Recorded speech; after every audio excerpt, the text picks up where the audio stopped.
Hello guys, welcome to జై Telangana TV.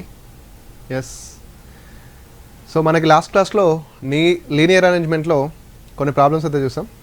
So ఈరోజు linear అరేంజ్మెంట్లో ఇంకా ఎలాంటి మోడల్స్ ఉంటాయి, వాటితో పాటు ప్రీవియస్ ఎగ్జామ్లో అడిగినటువంటి సిట్టింగ్ అరేంజ్మెంట్ అనే టాపిక్ నుంచి ప్రీవియస్ ఎగ్జామ్లో తెలంగాణలో కానీ ఏపీలో కానీ ఈ రెండిట్లలో కానీ అడిగినటువంటి క్వశ్చన్స్ ఏ విధంగా ఉన్నాయో మనం డిస్కస్ చేద్దాం ఈరోజు. సో రైట్, ఇంకా లీనియర్లో ఇంకొక 2 మోడల్స్ అవి ఏంటంటే చూడండి, క్వశ్చన్ రాస్తున్నాం. సో ఇక్కడ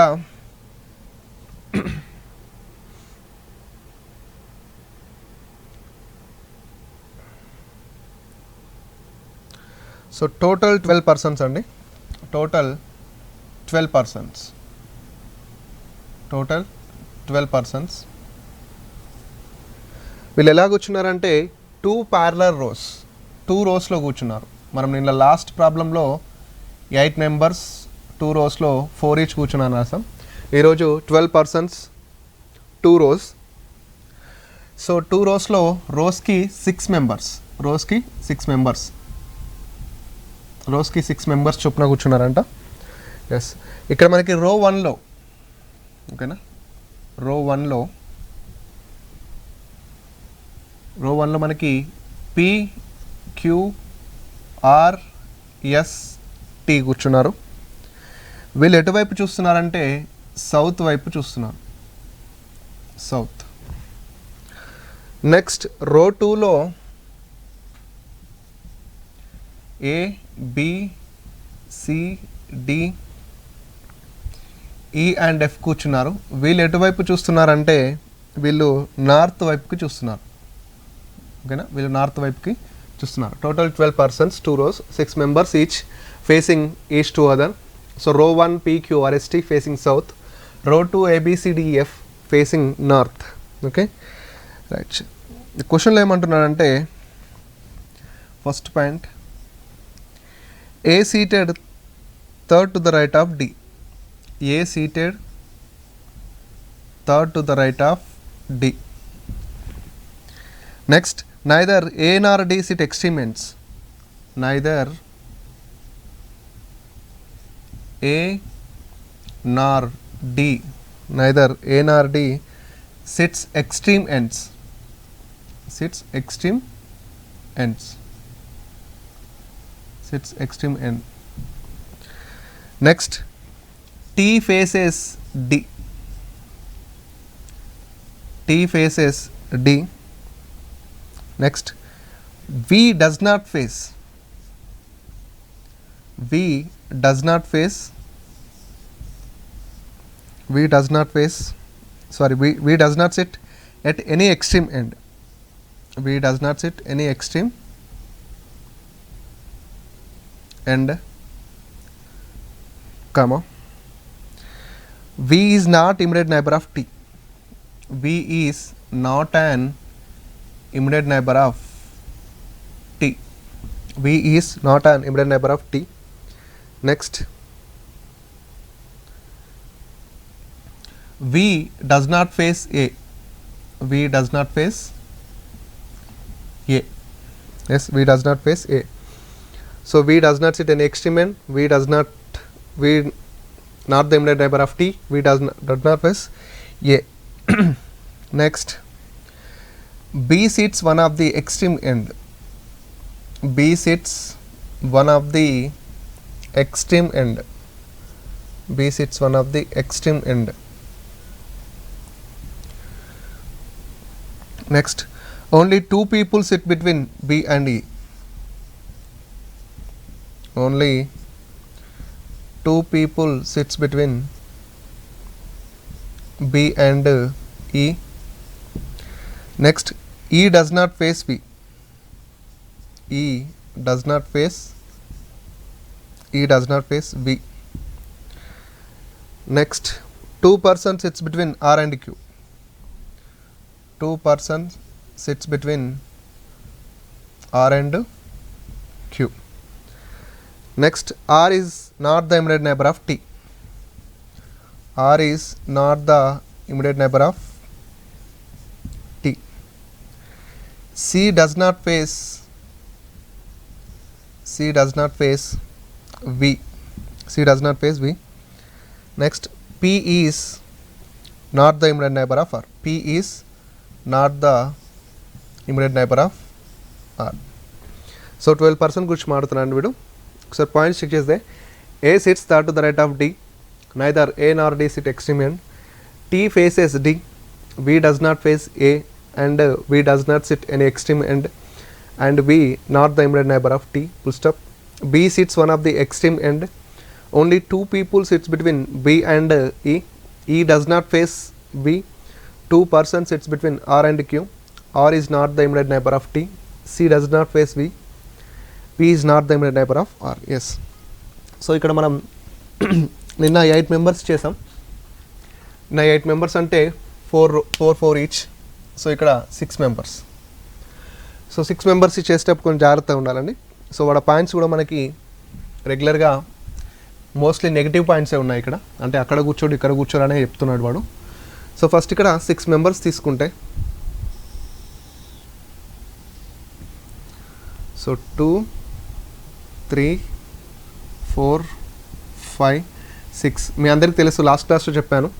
ఈ కింది వాళ్ళు ఫేసింగ్ నార్త్, పై వాళ్ళు ఫేసింగ్ సౌత్.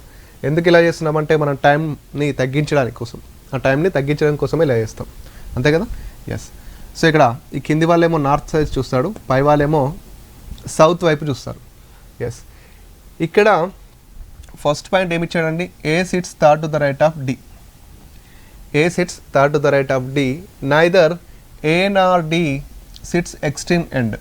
అంటే తెలుగు మీడియంలో చెప్పాలంటే ఏ అనే వ్యక్తి డీకి కుడివైపున 3వ స్థానంలో కూర్చున్నాడు. ఏ అనే వ్యక్తి డీకి కుడివైపున 3వ స్థానంలో కూర్చున్నాడు.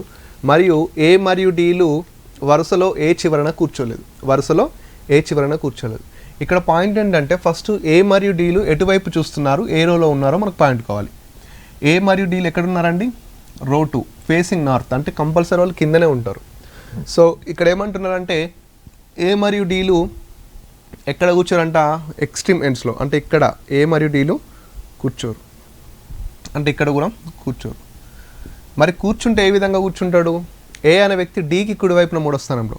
ఏ అనే వ్యక్తి డీకి, డి ఫేసింగ్ నార్త్ కాబట్టి మన రైట్ సైడ్, ఓకేనా. డి ఫేసింగ్ నార్త్ కాబట్టి మన రైట్ సైడ్ అవుతుంది. So A sits third to the right of D. డీకి కుడివైపున 3వ స్థానంలో ఎవరు కూర్చుంటారంట, ఏ కూర్చుంటారంట, ఇలా.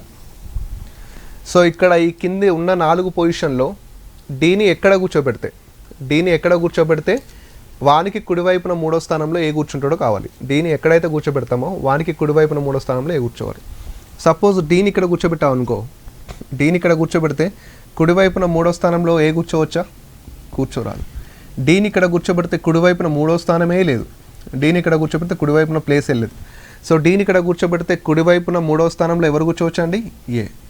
ఎస్. ఎగ్జాక్ట్గా పాయింట్ అనేది పోస్ట్ అవుతుంది కాబట్టి డైరెక్ట్ చేస్తున్నాయి ఇక్కడ. సో డి ఇక్కడ కూర్చోబెడితే కుడివైపున 3వ స్థానంలో ఏ కూర్చుంటారు. ఎస్.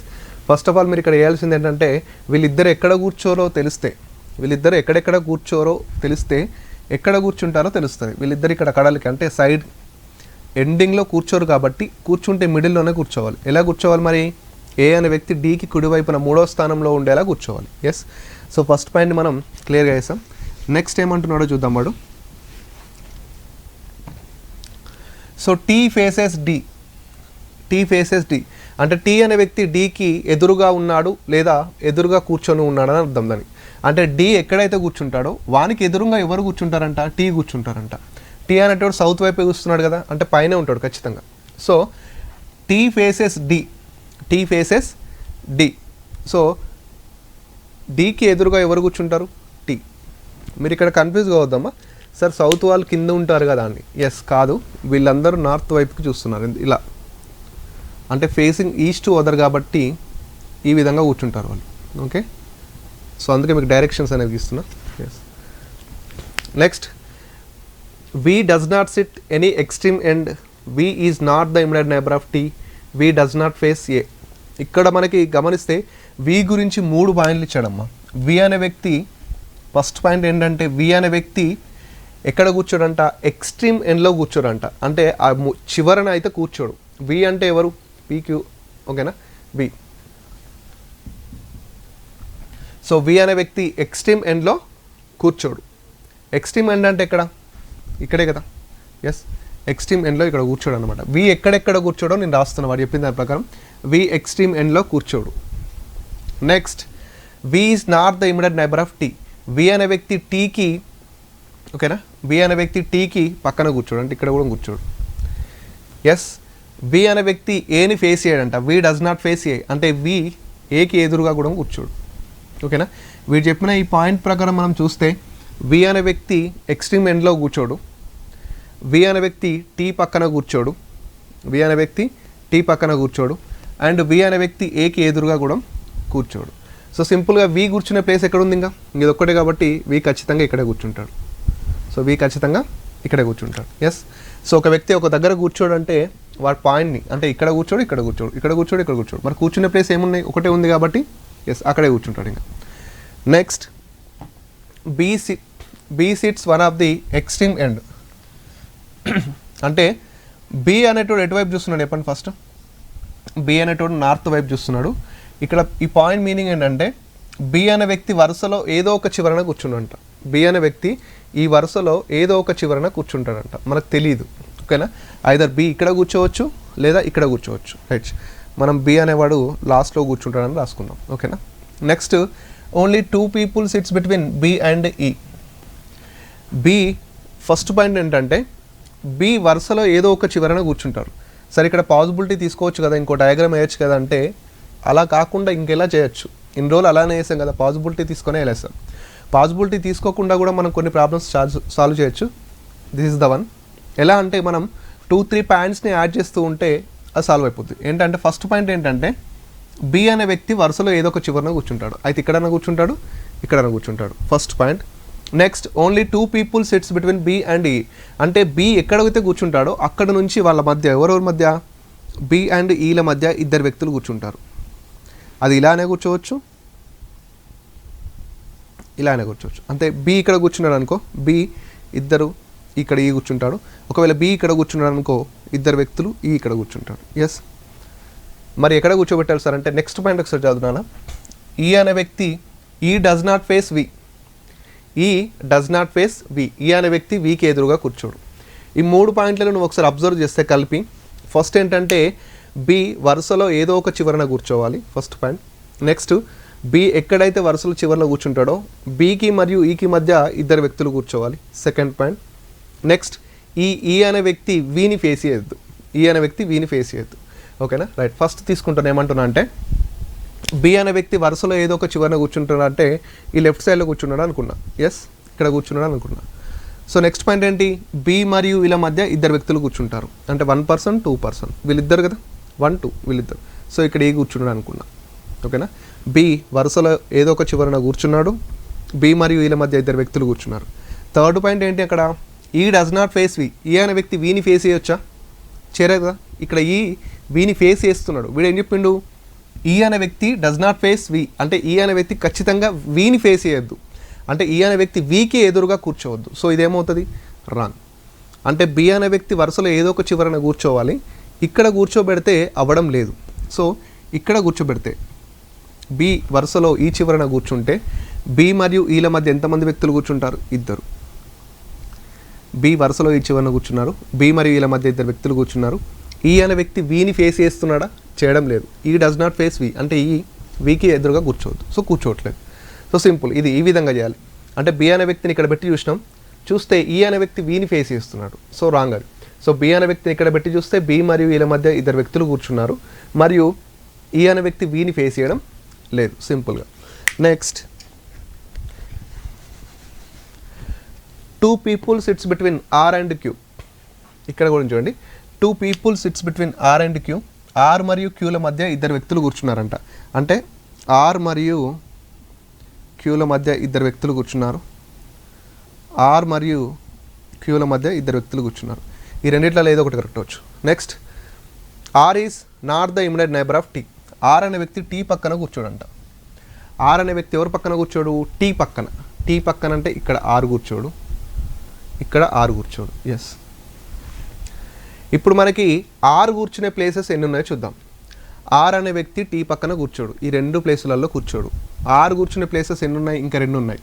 మరి ఈ ప్లేసెస్లో ఎక్కడ కూర్చోబెట్టాలి సార్ అంటే, ఆర్ ఎక్కడైతే కూర్చుంటాడో, సింపుల్గా ఆర్ ఎక్కడైతే కూర్చుంటాడో ఆర్కి మరియు టీకి మధ్య, ఆర్కి మరియు క్యూ మధ్య 2 వ్యక్తులు కూర్చోవాలి. సో ఆర్ కూర్చోని ప్లేసెస్ ఇవి. ఆర్ ఇక్కడ కూర్చోడు, ఆర్ కూర్చునే ప్లేస్ ఇది అనుకుంటే ఆర్ మరియు క్యూల మధ్య 2 వ్యక్తులు కూర్చోవాలి. 1 పర్సన్ 2 పర్సన్. ఇక్కడ క్యూని పెట్టచ్చా మనం? పెట్టరాదు. సో ఖచ్చితంగా ఆర్ ఇక్కడ కూర్చోడు. ఆర్ కూర్చోడానికి ఇంకా అవకాశం ఉన్న ఒక్క ప్లేస్ ఏంటి? ఇది ఒక్కటే కదా. ఆర్ ఇక్కడ కూర్చుంటే 1 పర్సన్ 2 పర్సన్, క్యూ ఇక్కడ కూర్చోవచ్చు కదా. ఎస్, సింపుల్ అయిపోయింది.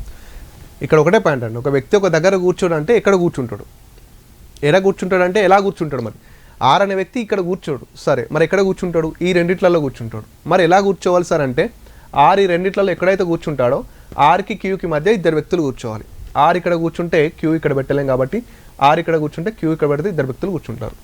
Next, C does not face V. C అనే వ్యక్తి విని ఫేస్ చేయడంట. సి అంటే నార్త్కు చూస్తున్నాడు కాబట్టి మనకి నార్త్లో మిగిలిన 2 పొజిషన్స్ అమ్మ. ఇక్కడ మళ్ళీ సేమ్ కాన్సెప్ట్ అదే వచ్చింది. ఒక వ్యక్తి ఒకరు పక్కన కూర్చోడు లేకపోతే ఎదురుగా కూర్చోడు అంటున్నాడు. ఏమంటున్నాడు? C does not face V. C వికి ఎదురుగా కూర్చోడు. సి అనే వ్యక్తి వికి ఎదురుగా కూర్చోపోతే మరి ఎక్కడ కూర్చుంటాడు? ఇక్కడ ఉన్నాయి 2 ప్లేసెస్. సి ఇక్కడ కూర్చోపోతే ఇక్కడ కూర్చుంటాడు కదా. ఎస్. సో ABCDE మిగిలిన వాడు ఎవడు? F. Simple. Next, P is not the neighbour of immediate neighbour of V. P అనే వ్యక్తి ఆర్కి వెంటనే ఏ పక్కన కూర్చోడు. P is not the immediate neighbour of R అంటే P అనే వ్యక్తి ఆర్కి వెంటనే ఏ పక్కన కూర్చోడు. సో ఇక్కడ చూసుకుంటే మనకు మీద మిగిలిన 2 ప్లేసెస్. సో ఇక్కడ P కూర్చుంటాడా? P అనే వ్యక్తి ఆర్ పక్కన కూర్చోవద్దు కదా. సో P ఇక్కడ కూర్చోడు. ఇక్కడ కూర్చోకపోతే మిగిలిన ప్లేస్ ఎక్కడ ఉంది? ఇది ఒకటే కదా. సో ఇక్కడ కూర్చుంటాడు. సో PQR ఇక్కడ ఎవరు మిగిలిన వాళ్ళు? ఎస్. ఓకే, సింపుల్గా ఇక్కడ మనకి ఒకటే ఒక పాజిటివ్ పాయింట్ ఉంది. అదేంటి? A sits third to the right of D. మిగతా అన్ని నెగిటివ్ పాయింట్స్ మామూలుగా. ఓకేనా? ఇక్కడ మీరు ఎలా అంటే పాజిబిలిటీ లేకుండా ఎలా చేశారు? ఒక పాయింట్ బి గురించి. బి ఇక్కడ కూర్చోవచ్చు, ఇక్కడ కూర్చోవచ్చు. బట్ ఎక్కడైతే కూర్చుంటాడో బీకి ఈకి మధ్య 2 వ్యక్తులు కూర్చోవాలి. ఈ అనే వ్యక్తి వీని ఫేస్ చేయొద్దు. ఈ విధంగా ఒక్కొక్క పాయింట్ని మనం యాడ్ చేయాలి. ఇందాక కూడా ఆర్ అనే వ్యక్తి టీ పక్కన కూర్చోడు.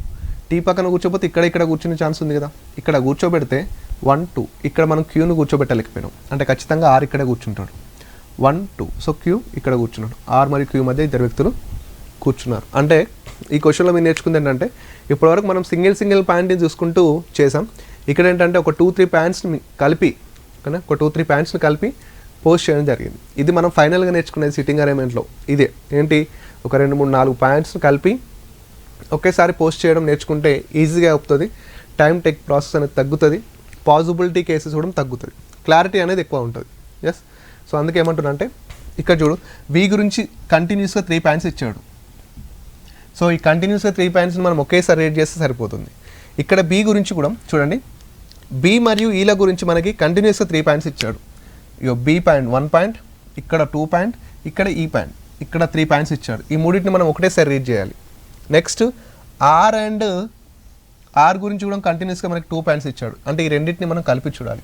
ఇక్కడ మీరు గుర్తుపెట్టుకోవాల్సింది ఏంటంటే, ఒక పర్సన్ గురించి మనకి 2-3 పాయింట్స్ ఇచ్చాడు అనుకోండి. ఆ 2-3 పాయింట్స్ని ఎగ్జాక్ట్గా ఒకేసారి ఇక్కడ పోస్ట్ చేసేలా ఉంటే బెటర్. ఒక్కొక్క పాయింట్ని రీడ్ చేస్తూ ఉంటే టైం అనేది వేస్ట్ అవుతుంది, కన్ఫ్యూజన్ అనేది ఎక్కువ అవుతుంది. ఓకేనా? సో ఈ విధంగా ఉంటుంది. 6 పర్సన్స్ టోటల్గా మనం ఇప్పుడు 12 పర్సన్స్ని లీనియర్లో కూర్చోబెట్టాం. Yes.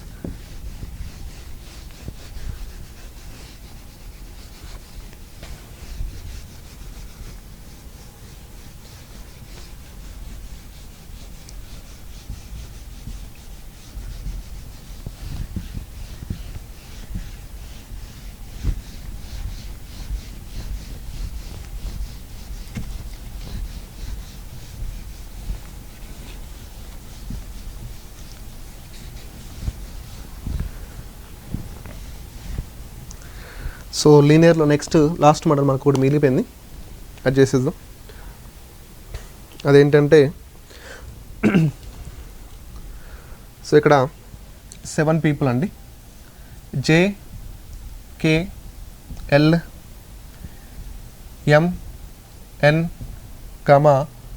O and P. O and P are sitting in a linear table. ఇక్కడ ఏమంటున్నాడు అంటే some of them facing north, some of them facing north, some of them facing north and some of them facing south.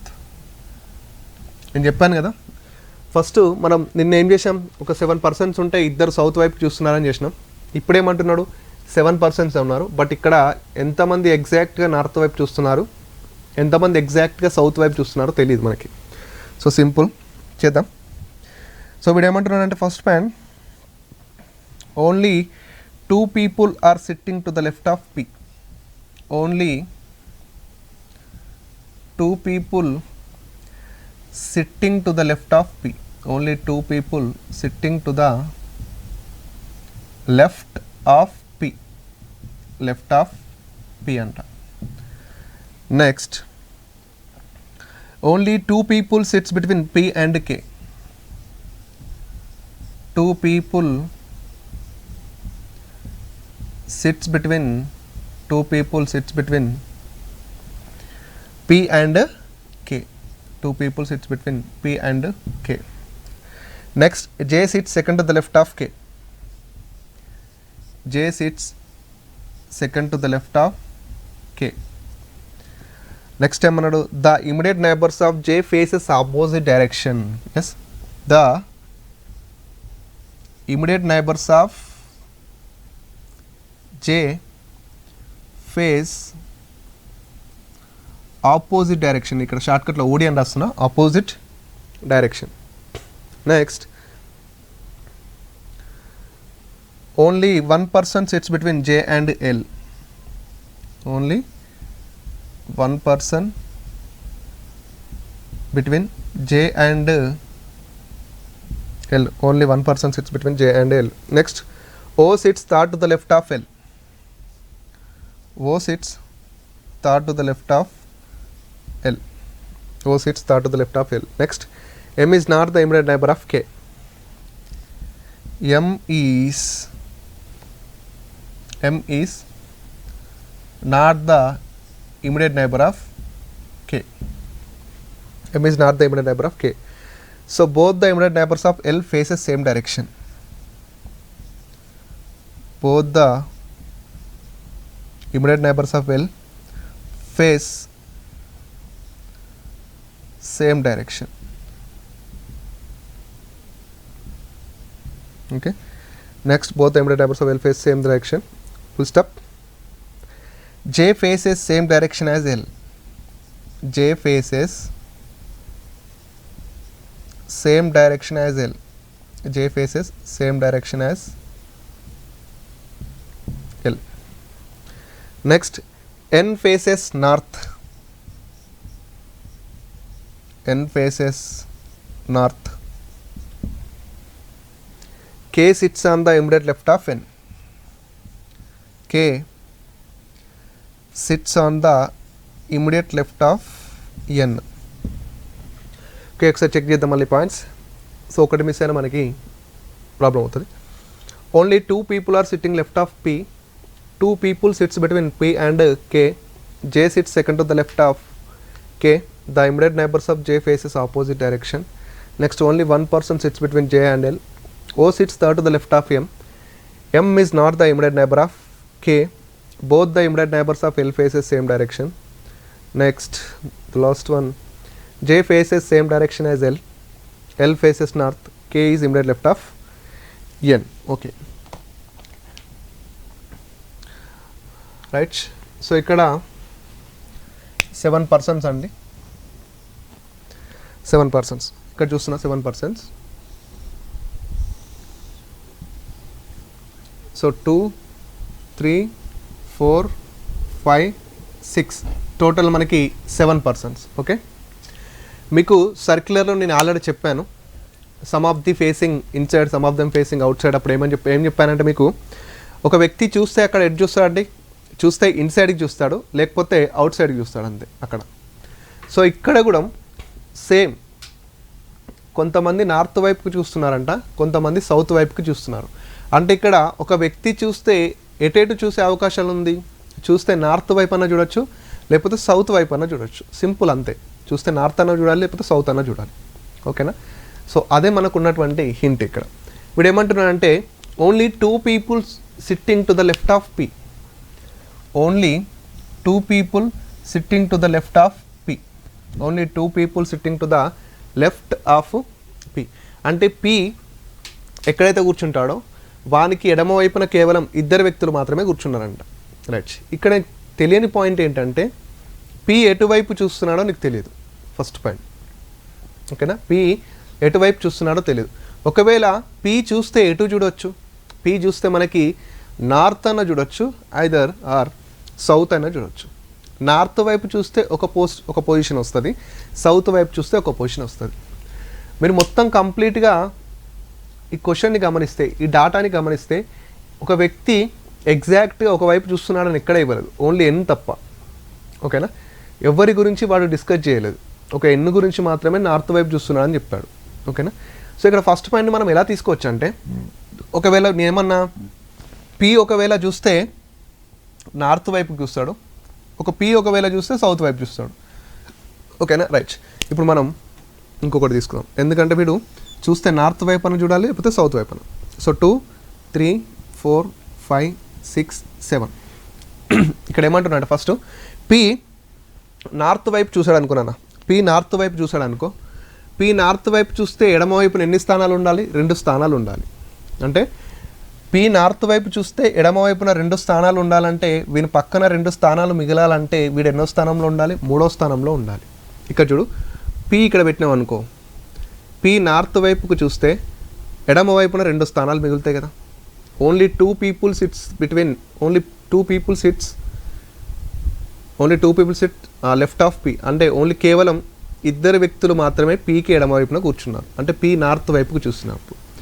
ఒకవేళ P south వైపుకు చూసినప్పుడు, ఓకేనా, P south వైపుకు చూస్తే ఈ విధంగా ఉంటుంది. పి సౌత్ వైపుకి ఈ విధంగా చూస్తే కేవలం 2 వ్యక్తులు మాత్రమే ఎడమ వైపున కూర్చుంటారు. సింపుల్, అర్థమైందా? పి నార్త్కు చూసినప్పుడు కేవలం 2 వ్యక్తులు మాత్రమే ఎడమ వైపున కూర్చున్నారు. పి సౌత్కి చూసినప్పుడు కేవలం 2 వ్యక్తులు మాత్రమే ఎడమవైపున కూర్చున్నారు. సార్ నార్త్ అండ్ సౌత్ ఎందుకు తీసుకున్నారు సార్ అంటే, వాడు చూస్తే ఒకవేళ నార్త్ కన్నా చూస్తాడు, లేకపోతే సౌత్ కన్నా చూస్తాడు. Simple. Next, 2 people SIT between P and K. P మరియు కేల మధ్య 2 వ్యక్తులు కూర్చుంటారంట. చూడనా, పి మరియు కేల మధ్య 2 వ్యక్తులు కూర్చున్నారంటే పి ఉన్నాడు, 1 person 2 person. కేని ఇక్కడ కూర్చోబెట్టచ్చా? అసలు ప్లేసే లేదు కదా నీకు. ఎస్. P 1 person 2 person. కేని ఇక్కడ కూర్చోబెట్టచ్చా? ఎస్. మరి కే ఎటువైపు చూస్తున్నాడు తెలుసా? తెలియదు. తెలియకపోతే నువ్వు కామన్ అంతే. Okay. Next, P 1 person 2 person. కేని ఇక్కడ కూర్చోబెట్టచ్చా? లేదు. P 1 person 2 person. కేని ఇక్కడ కూర్చోబెట్టచ్చు కదా? ఎస్. కే ఎటువైపు చూస్తున్నాడో తెలియదు నీకు. So be calm. Next, J sits second to the left of K. J sits second to the left of K. ఓకేనా? కే ఇక్కడ ఉన్నానా? కే ఎటువైపు చూస్తే ఎడమ వైపున 2వ స్థానంలో జే కూర్చుంటాడు ఇక్కడ. అది కావాలి మనకి. కే ఎటువైపు చూస్తే ఎడమ వైపున 2వ స్థానంలో జే కూర్చుంటాడంటే కే సౌత్ వైపుకు చూస్తే లెఫ్ట్ సైడ్ ఇట్ అవుతుంది. కే సౌత్ వైపుకు చూస్తే లెఫ్ట్ సైడ్ ఇట్ అవుతుంది. లెఫ్ట్ సైడ్లో 2వ పొజిషన్ ఉందా? అసలు లేదు. కే నార్త్ వైపుకు చూస్తే ఎడమ వైపున 2వ స్థానంలో, కే నార్త్ వైపుకు చూస్తే ఎడమ వైపున 2వ స్థానంలో ఎవరు కూర్చుంటారు? జే. మరి ఇక్కడ కే నార్త్ వైపుకు చూసాడు అనుకో, కే నార్త్కు చూస్తే ఎడమ వైపున 2వ స్థానం ఉందా? అసలు లేదు. సో ఖచ్చితంగా కే సౌత్ వైపుకు చూస్తే ఎడమ వైపున 2వ స్థానంలో ఎవరు కూర్చుంటారు? జే. రైట్. రెండింటిని మనం సాటిస్ఫై చేస్తాం. Next, the immediate neighbours of J faces opposite direction. ఈ పాయింట్ని జాగ్రత్త వినండి. The immediate neighbours of J face opposite direction. అంటే జే పక్కన ఎవరైతే కూర్చుంటారో, ఓకేనా, అయితే జే పక్కన ఎవరైతే కూర్చుంటారో వాళ్ళు ఏంటంటే ఆపోజిట్ డైరెక్షన్ చూస్తారంట. అంటే జే పక్కన కంపల్సరీ 2 కూర్చుంటారు కదా. ఒకడు నార్త్కు చూస్తే ఒకడు సౌత్కు చూస్తాడు, ఒకడు సౌత్కు చూస్తే ఒకడు నార్త్కు చూస్తాడని అర్థం. సో జే పక్కన ఎవరెవరు ఉన్నారు ఇక్కడ? ఫస్ట్ ఇక్కడ పాయింట్లో జే పక్కన పి ఉన్నారు, ఇక్కడ ఎవడున్నాడో తెలియదు మనకి. ఓకేనా? రైట్. సో జే పక్కన కూర్చున్న ఈ పి అనేవాడు ఎటు చూస్తున్నాడు? నార్త్కి చూస్తున్నాడు. అంటే వీడు ఎటు చూస్తాడు మరి? సౌత్కి, ఖచ్చితంగా సౌత్కి చూస్తాడు. నెక్స్ట్, జే పక్కన ఇక్కడ పి ఉన్నాడు, ఇక్కడ ఎవడు లేడు. ఇక్కడ పి ఎటువైపు చూస్తున్నాడు, జే పక్కన ఉన్న పి సౌత్ వైపుకి చూస్తున్నాడు. అంటే వీడు ఎటు చూస్తాడు, కంపల్సరీ నార్త్ వైపే చూస్తాడు. సింపుల్, ఓకేనా. Only 1%. So the immediate neighbours of J faces opposite direction. అంటే జే పక్కన కూర్చున్న వారిద్దరూ ఒకరికొకరు వ్యతిరేక దిశలో కూర్చున్నారు. జే పక్కన కూర్చున్న ఇద్దరు ఒకరికొకరు వ్యతిరేక దిశలో చూస్తున్నారు. జే పక్కన పి ఉన్నాడు, పి నార్త్ వైపు చూస్తున్నాడు, ఈడోడు సౌత్ వైపు చూస్తాడు. జే పక్కన పి ఉన్నాడు, ఇక్కడ పి సౌత్ వైపు చూస్తున్నాడు, ఇక్కడ నార్త్ వైపు చూస్తున్నాడు. Next, only 1% sits between J and L. Only 1% sits between J and L.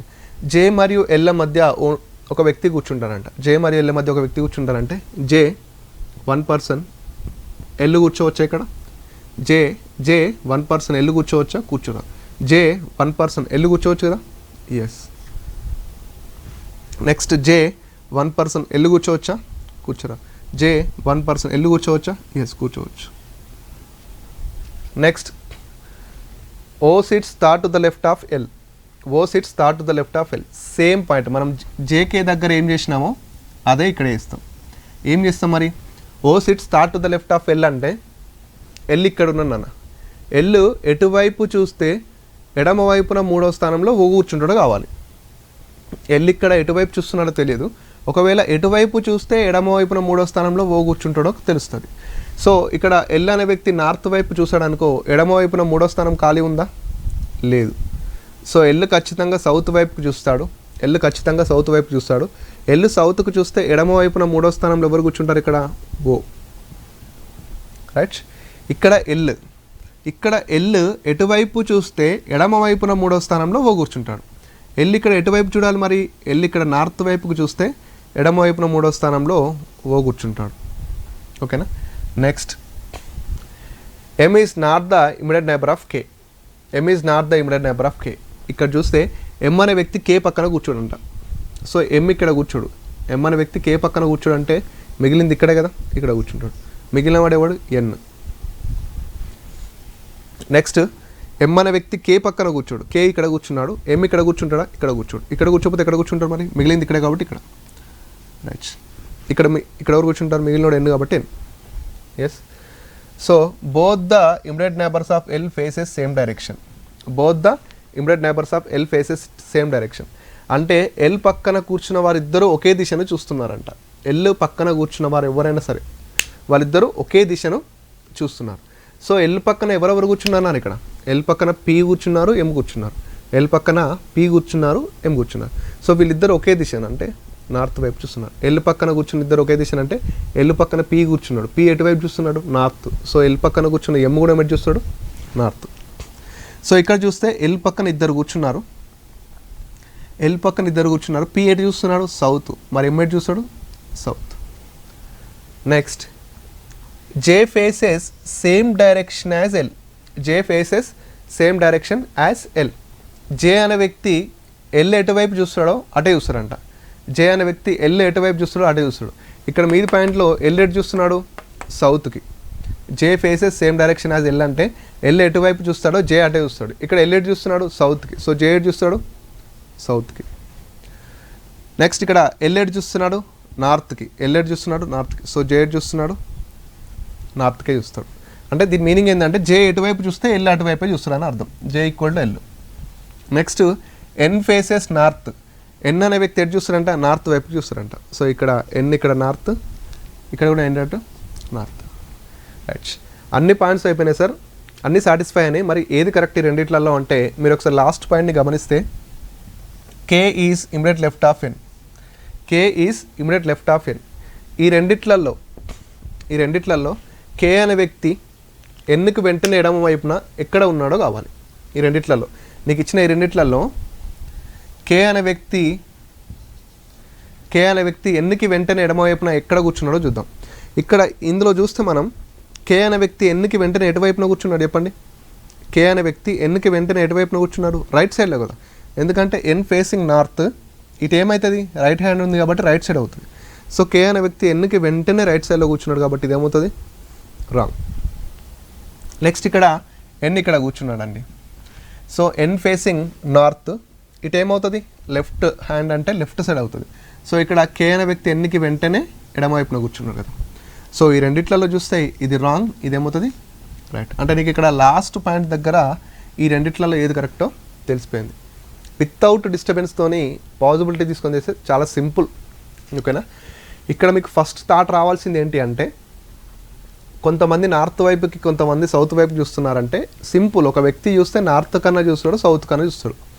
అదే పాయింట్తో స్టార్ట్ చేసిన, ఏది పి అనే పాయింట్తో. పి నార్త్కి చూస్తే ఎలా కూర్చుంటుంది, సౌత్కి చూస్తే పొజిషన్ ఎలా ఉంటుందో స్టార్ట్ చేసిన. ఇంకా మిగతా అన్నీ సింపుల్గానే వచ్చాయి. ఓకేనా. ఇలాంటి వాటిలో స్టార్టింగ్ అనేది వెరీ వెరీ ఇంపార్టెంట్. ఓకేనా.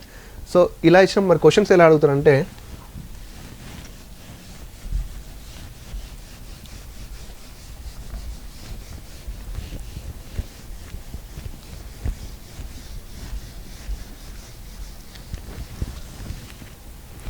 సో ఇది రాంగ్ కాబట్టి తీసేస్తున్నా.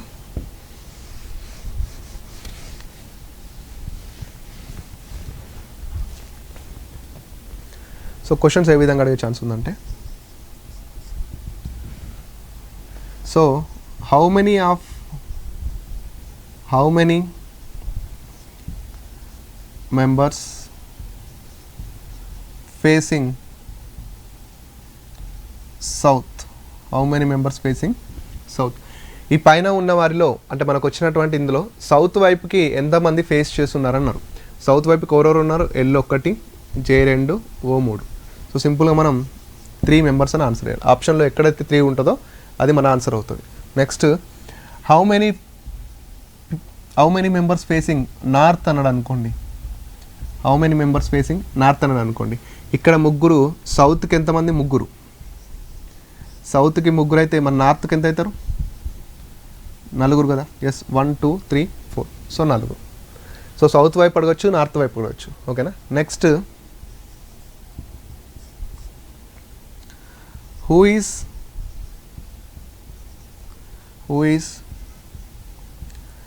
సెకండ్ టు ద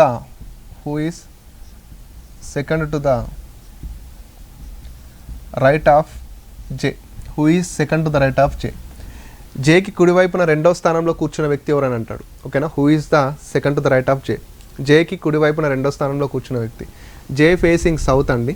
ఇక్కడ ఫస్ట్ ఎటు చూస్తున్నాడు, జే ఫేసింగ్ సౌత్కి చూస్తున్నాడు. సౌత్ అంటే కుడివైపు ఎటు అవుతుంది, మరి ఇటు అవుతుంది కదా. సో కుడివైపున రెండో స్థానంలో కూర్చున్నారు, ఎల్. ఓకేనా. రైట్. నెక్స్ట్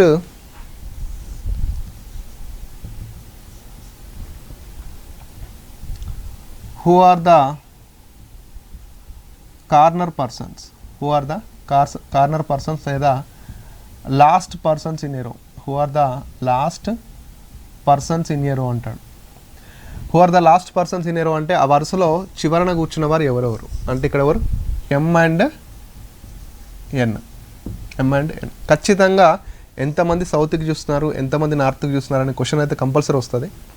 అండ్ అలాగే సౌత్కి చూసే వాళ్ళ మీద క్వశ్చన్ ఒకటి ఉంటుంది పక్క. ఎందుకంటే సౌత్కి మనం చూసినప్పుడు ఆ లెఫ్ట్ అండ్ రైట్ కాంబినేషన్ అనేది రివర్స్లో ఉంటాయి కాబట్టి వాటి మీద క్వశ్చన్ అనేది పక్కా వేస్తాడు. ఇంకొకటి కార్నర్లో కూర్చున్న వ్యక్తుల మీద పక్కా వేస్తాడు. ఇంకొకటి 7 ఉన్నారు కాబట్టి ఇక్కడ మిడిల్లో కూర్చున్న పర్సన్ ఎవరైనా అడుగుతాడు కంపల్సరీ. 7 ఉన్నప్పుడు అంటే మీకు ఆల్రెడీ నిన్నే చెప్పాను, ఆడ్ నెంబర్స్ ఉన్నప్పుడు మిడిల్ పర్సన్ గురించి కంపల్సరీ క్వశ్చన్ వేస్తాడు. సో ఇక్కడ 7 ఉన్నప్పుడు మిడిల్లో కూర్చున్న పర్సన్ ఎవరైనా అడుగుతాడు. So right. సో ఈ విధంగా మనం లీనియర్ అరేంజ్మెంట్ అనేది చేయాల్సి ఉంటుంది.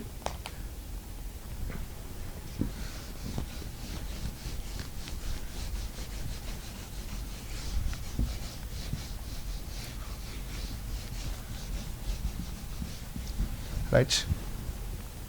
So this is all about sitting arrangement. So circle చూసాం, మనం స్క్వేర్ చూసాం, లీనియర్ కూడా చూసాం. సో ఇప్పుడు ఏంటంటే మనం ఎగ్జామ్లో మరి ఏ విధంగా అడిగాడు లాస్ట్ టైం. ఓకేనా. ఎగ్జామ్లో మనకి ఏ విధంగా అడిగాడు, వాటిని మనం ఎలా చేయాలో చూద్దాం. ఓకే. చూడండి, ఎగ్జామ్లో అడిగినటువంటి క్వశ్చన్ మీకు ఎలా అనిపించినాయో చూద్దాం. హార్డ్గా ఉన్నాయా, సింపుల్గా ఉన్నాయా మీరే చెప్పొచ్చు. ఓకేనా. మనమైతే చాలా హార్డ్ ప్రాబ్లమ్స్ డిస్కస్ చేసినాం ఇక్కడ. రైట్. సో క్వశ్చన్ రాస్తున్నా చూడండి ఇక్కడ. సో ఇది 1 మార్క్ క్వశ్చన్ అడిగాడండి ఇక్కడ, సింపులే.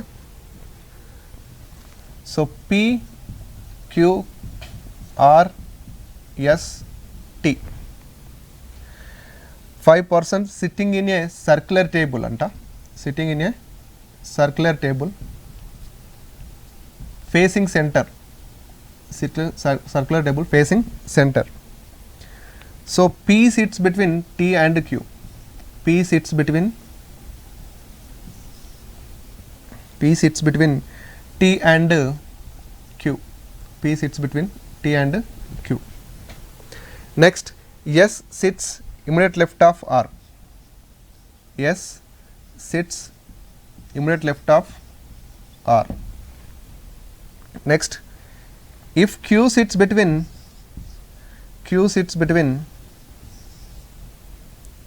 P and S, if Q sits between P and S,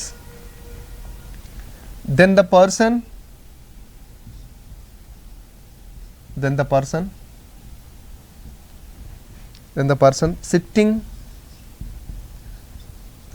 sitting immediate left of T, then the person sitting immediate left of T is, then the person sitting immediate left of T. ఓకేనా, right. ఈ విధంగా అడిగాడండి question.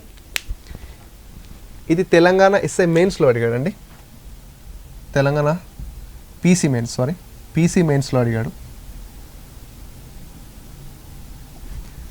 So last time notification అయింది కదా, so అందులో Telangana last time జరిగినట్టు question. So చూడండి, చాలా సింపుల్గా ఉంది. మనం రాసినటువంటి మ్యాటర్ అయితే బోర్డు నిండేది, షార్ట్కట్లో రాస్తేనే బోర్డు నిండేది. ఓకేనా, వాడు చాలా సింపుల్గా ఇచ్చాడు. సో వీళ్ళంటే ఏంటంటే సర్క్యులర్ టేబుల్లో కూర్చున్నారంట, ఫేసింగ్ ఇన్సైడ్ లోపల వైపు చూస్తున్నారు. ఓకేనా, సింపుల్గా.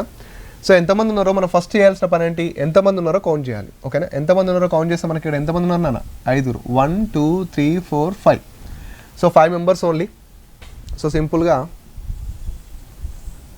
5 మెంబర్స్, 1 2 3 4 5.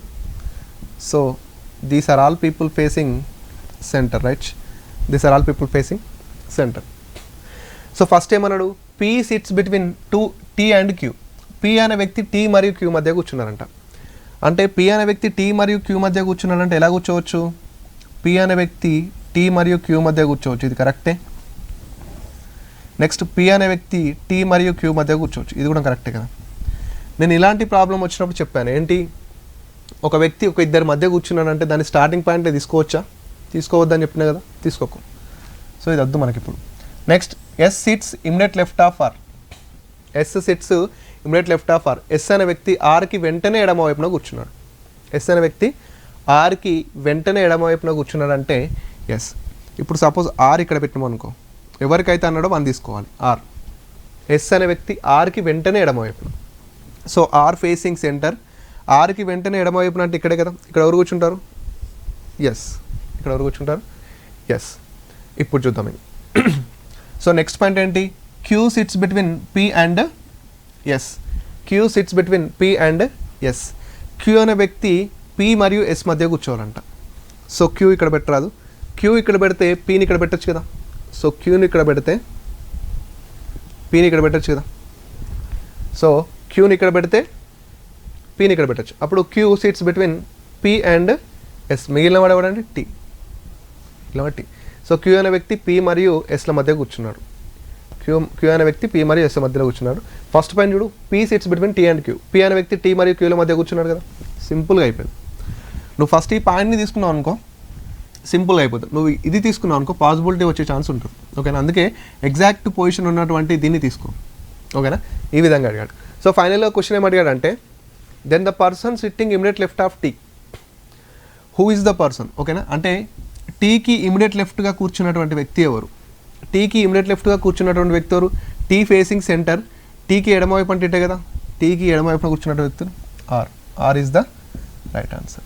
ఓకేనా, ఇది కానిస్టేబుల్ మెయిన్స్లో అడిగాడు క్వశ్చన్. ఓకేనా, R is the right answer. సింపుల్గా మనం ఏ పాయింట్తో స్టార్ట్ చేస్తున్నాం అనేది ఇంపార్టెంట్. ఇక్కడ స్టార్ట్ చేసే పాయింట్ని బట్టే అక్కడ నీ ఆన్సర్ అనేది ఎంత టైంలో, ఏ టైంలో వస్తుంది అనేది ఉంటుంది.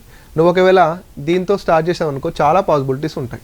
ఎలా అంటే ఇప్పుడు సపోజ్ ఇలా ఒక 5 ఉన్నారనుకోండి, 1 2 3 4 5. పి అనే వ్యక్తి టీ మరియు క్యూ మధ్య కూర్చుంటాడు అంటే పి అనే వ్యక్తి టీ మరియు క్యూ మధ్య కూర్చుంటాడు, ఇలా పెట్టొచ్చు. లేదా టీ మరియు క్యూ మధ్య పి అనే వ్యక్తి కూర్చుంటే ఇలా పెట్టొచ్చు, ఎలా అయినా పెట్టొచ్చు. అంటే పాసిబిలిటీస్ అనేవి ఎక్కువ ఉంటాయి, 2 ఉంటాయి. సో అందుకే ఎగ్జాక్ట్గా పొజిషన్ అనేటువంటి పాయింట్స్ని మనం ఫస్ట్ తీసుకోవాల్సి ఉంటుంది. ఓకే,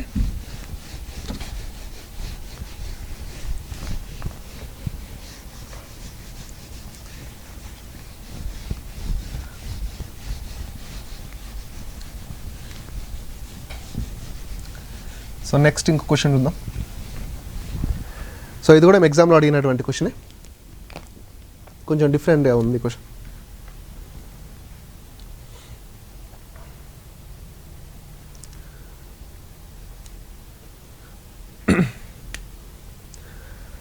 సో ఇక్కడ ఏ బి సి డి ఈ F G comma H are sitting in a circular table facing center.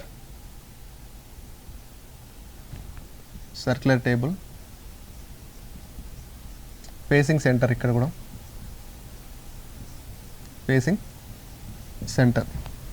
Okay, right. So for group discussion and equal distance లో కూర్చున్నారంట, అంటే అందరూ సమాన దూరంలో కూర్చున్నారంట. ఈక్వల్ డిస్టెన్స్ ఏమంటున్నాడు, their position are clock, their positions are clock, their positions are clock, their positions are clockwise. If G sits in the north,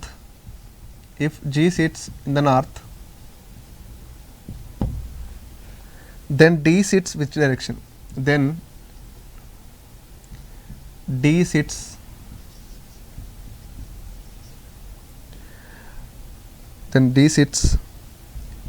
in the which direction?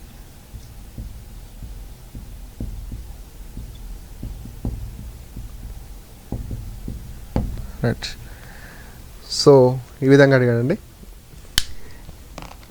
ఇది మనకి Telangana SI mains 2016లో అడిగాడండి. ఓకేనా, Telangana SI mains 2016లో అడిగాడు.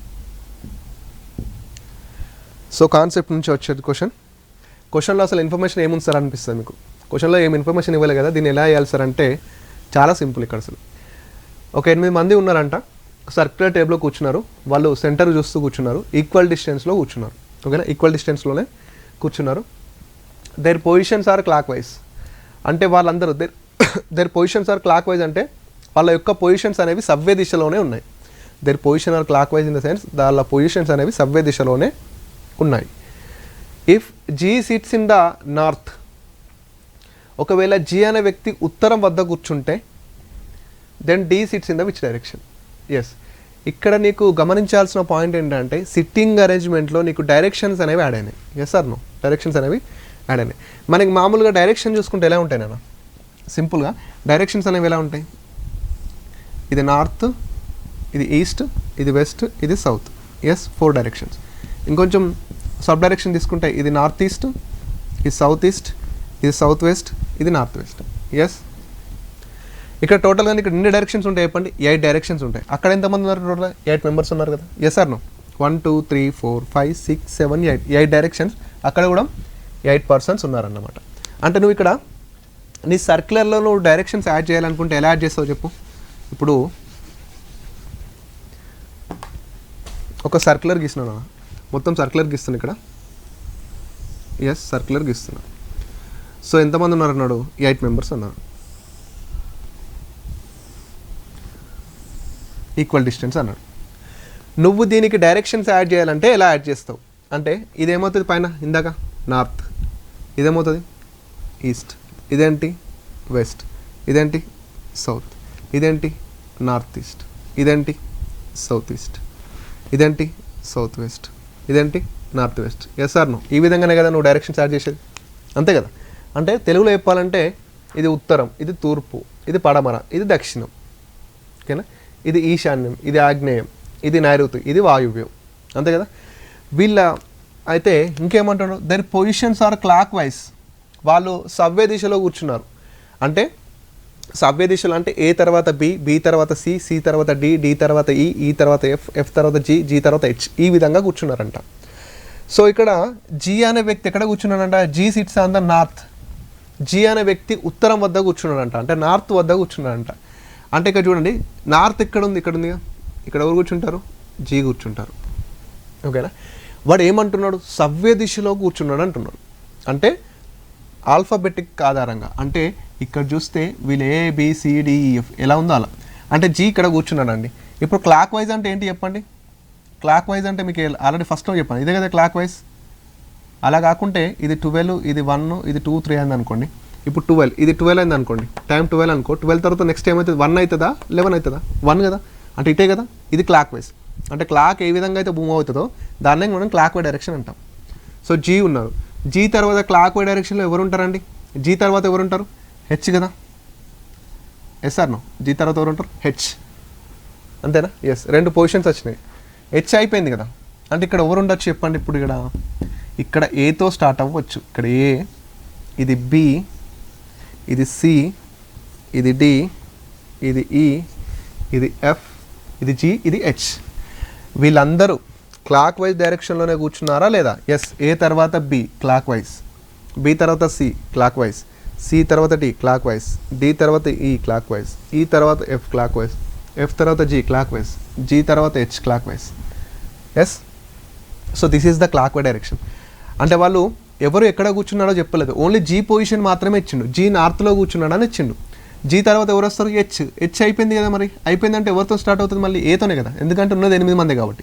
So ABCDEFGH అయిపోయింది. ఇప్పుడు ఏమంటున్నాడు? Then D sits which direction? Which direction? D అనే వ్యక్తి ఏ డైరెక్షన్లో కూర్చున్నాడు? డి అనే వ్యక్తి ఏ డైరెక్షన్లో కూర్చున్నాడు? South west. సౌత్కి వెస్ట్కి మధ్య సౌత్ వెస్ట్. ఇదేంటి? ఇది ఏ దిశ? నైరుతి. అంటే మామూలుగా భారతదేశ పటంలో కేరళ ఇక్కడే ఉంటుంది కదా, కేరళ నుంచే కదా నైరుతి ఋతుపవనాలు వస్తాయి. సో డి అనే వ్యక్తి ఏ దిశలో కూర్చున్నాడు? డి అనే వ్యక్తి సౌత్ వెస్ట్, అంటే నైరుతిలో కూర్చున్నాడు. సో ఇది తెలంగాణ ఎస్ఐ మెయిన్స్లో అడిగినటువంటి క్వశ్చన్ అండి. Simple, very simple. బట్ ఆ కాన్సెప్ట్లో చిన్న లాజిక్ అనేది దొరకాలి మనకి. ఆ డైరెక్షన్స్ని ఇన్వాల్వ్ చేసినప్పుడు ఆ లాజిక్ అనేది మనకు తెలిస్తేనే చేయగలుగుతాం, లేకపోతే కష్టం. ఓకేనా? మనకి వచ్చేటటువంటి 1 మార్క్ అయినా 2 మార్క్ అయినా వెరీ వెరీ ఇంపార్టెంట్ కాబట్టి సో ఇలాంటి క్వశ్చన్స్ని అసలు మిస్ చేయొద్దు. ఇక్కడ వీడు ఏం అడిగాడు? ఇప్పుడు డి అడిగాడు కాబట్టి మనం ఏమన్నాం? నైరుతి అన్నాం. ఒకవేళ ఈ అడిగితే ఈ ఏమంటాం? వెస్ట్ సైడ్లో ఉన్నాడు. ఎఫ్ అడిగితే నార్త్ వెస్ట్ వాయువ్యం ఉన్నాడు. జీకి ఆల్రెడీ చెప్పాడు కాబట్టి. హెచ్ అడిగితే నార్త్ ఈస్ట్ ఈశాన్యంలో, ఏ అడిగితే ఈస్ట్ తూర్పులో, బి అడిగితే సౌత్ ఈస్ట్ ఆగ్నేయం, సి అడిగితే సౌత్ దక్షిణం. సో డి ఆల్రెడీ అడిగాడు సౌత్ వెస్ట్ నైరుతిగా. ఓకేనా? రైట్. ఇవి సిట్టింగ్ అరేంజ్మెంట్లో మనకి ప్రీవియస్లో వచ్చినటువంటి క్వశ్చన్స్. ప్రీవియస్లో మనకు అడిగినటువంటి క్వశ్చన్స్ చాలా సింపుల్గా ఉన్నాయి. మనం డిస్కస్ చేసిన ప్రాబ్లం కంటే ఇవే చాలా ఈజీగా ఉన్నాయి.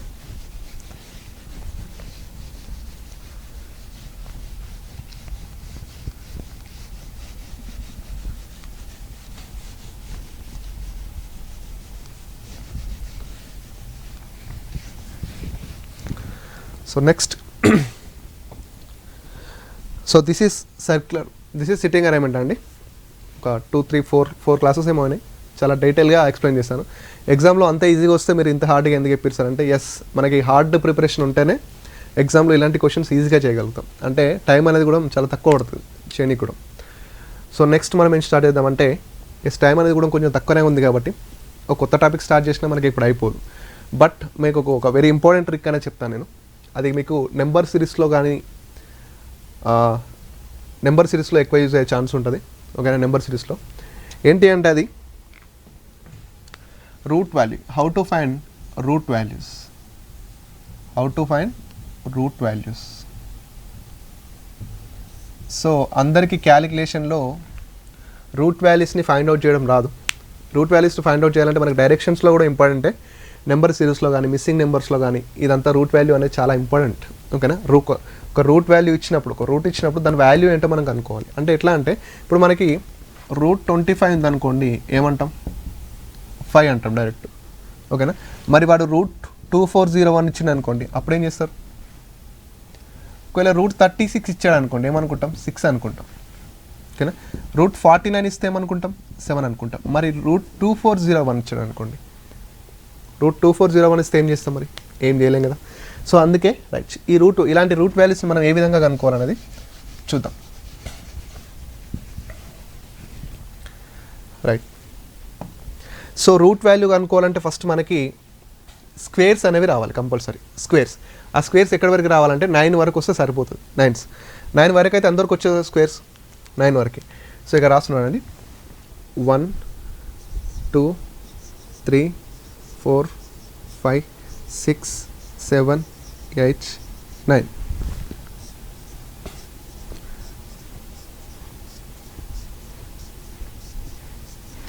రైట్. ఇక్కడ 1 స్క్వేర్ ఎంత అండి మనకి? 1 స్క్వేర్ ఎంత? 1. 2 స్క్వేర్ ఎంత? 4. 3 స్క్వేర్ ఎంత? 9. 4 స్క్వేర్ 16. 5 స్క్వేర్ 25.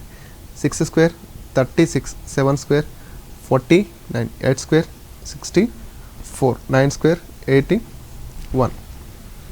So 9 square. సరే ఈ స్క్వేర్స్ ఎందుకు రాశారంటే ఎస్ ఇక్కడ ఒక లాజిక్ ఉంది. మీరు ఎప్పుడు కానీ స్క్వేర్ని గమనిస్తే ఎనీ స్క్వేర్ 100 కానీ 1000 కానీ ఎన్ని స్క్వేర్లు మీరు గమనించినా కానీ అందులో వచ్చేటటువంటి లాస్ట్ డిజిట్స్ అనేవి ఏముంటాయంటే కంపల్సరీ చూడండి. ఇప్పుడు 1 స్క్వేర్లో లాస్ట్ ఏముందండి? 1. 2 స్క్వేర్లో 4. 3 స్క్వేర్లో 9. 4 స్క్వేర్లో 6. 5లో ఆల్వేస్ 5 ఉంటుంది. మళ్ళీ 6 స్క్వేర్లో లాస్ట్ ఏమొచ్చింది? 6. 7లో ఏమొచ్చింది? 9. 8లో ఏమొచ్చింది? 4. 9లో ఏమొచ్చింది? 1. అంటే ఏ స్క్వేర్ వాల్యూ అయినా కానీ లాస్ట్లో మనకి వస్తే 1 అన్న రావచ్చు, లేకపోతే 4 అన్న రావచ్చు, లేకపోతే 9 అన్న రావచ్చు, లేకపోతే 6 అన్న రావచ్చు, అంతే. ఓకేనా? ఈ 5 నెంబర్లే మనకి రిపీట్ అవుతాయి. ఎప్పుడు మనకి ఈ 5 నెంబర్లే రిపీట్ అవుతాయండి. చూడండి, కావాలంటే స్క్వేర్స్ వాల్యూ చూడండి. ఎప్పుడు కానీ 1 4 6 9 5 ఈ 5 నెంబర్లే రిపీట్ అవుతాయి. ఈ 5 నెంబర్లు ఎక్కడెక్కడ రిపీట్ అవుతాయి మరి అనేది చూద్దాం. ఈ 5 నెంబర్లు ఎక్కడెక్కడ రిపీట్ అవుతాయో చూద్దాం. 1 4 9 6 ఇక్కడ కూడా 6 9 4 1 అంతే. ఈ 5 అనేది ఎప్పుడు 5 స్క్వేర్లోనే వస్తుందండి. ఈ 5 అనేది ఎప్పుడు 5 స్క్వేర్లోనే రావడం జరుగుతుంది. ఇంకొకటి, నీకు రూట్ వాల్యూని ఫైండ్ అవుట్ చేయాలంటే, ఓకేనా, రూట్ వాల్యూస్ని ఫైండ్ అవుట్ చేయాలంటే నీకు 5 స్క్వేర్ కూడా రావాలి. 5 స్క్వేర్ అంటే ఎనీ 5 స్క్వేర్. ఎనీ 5 స్క్వేర్ అంటే ఇక్కడ చూడాలా, 5 స్క్వేర్ ఎంత ఇప్పుడు 25. ఓకేనా? 15 స్క్వేర్ ఎంత? 5 స్క్వేర్ 25. 1 2 = 225.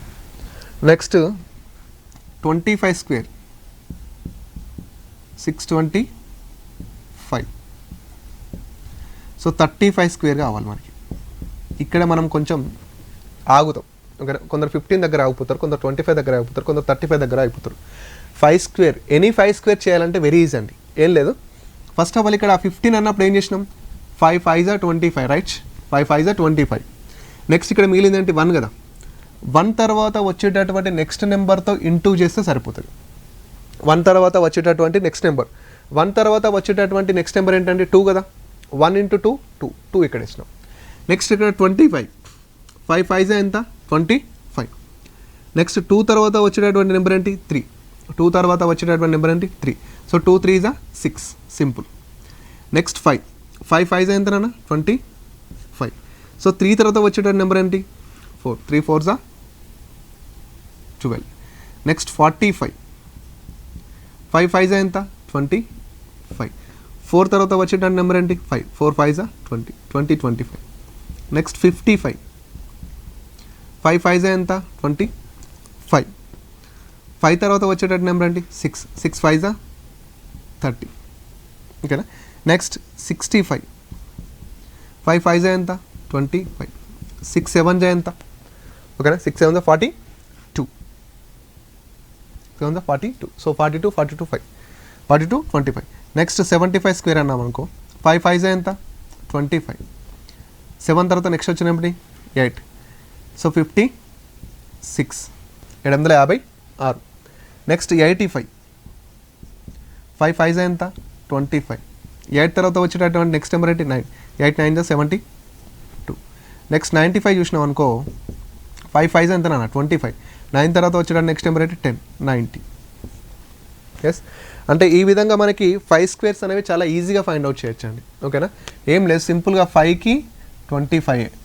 ఇక్కడ 1 తర్వాత వచ్చేటట్టు నెంబర్ 2, అంటే 1 × 2 2. ఇక్కడ 5 25. 2 తర్వాత నెక్స్ట్ నెంబర్ ఏంటి? 3. 2 3 = 6. 5 5 5 జా 25, 3 తర్వాత నెక్స్ట్ నెంబర్ ఏంటి 4, 3 4 జా 12, నెక్స్ట్ 5 5 5 జా ఎంత 25, సో 4 తర్వాత వచ్చిన నెంబర్ ఏంటి 5, 4 5 జా 20, నెక్స్ట్ 5 5 5 జా 25, 5 తర్వాత నెక్స్ట్ నెంబర్ ఏంటి 6, 5 into 6 30, నెక్స్ట్ 5 5 జా 25, 6 7 జా 42, నెక్స్ట్ 5 5 జా 25, 7 8 జా 56, నెక్స్ట్ 5 5 జా 25, 8 9 జా 72, నెక్స్ట్ 5 5 జా 25, 9 10 జా 90. సో ఈ విధంగా మనం 5 యొక్క స్క్వేర్స్ను కనుక్కుంటాం. నెక్స్ట్ మనం చూడాల్సింది ఏంటి, మరి లాస్ట్ డిజిట్స్ మనకి ఏ స్క్వేర్లు వస్తున్నాయో చూద్దాం. ఇక్కడ మనకి 1 4 9 6 అంతేనా, 1 4 9 6 కదా.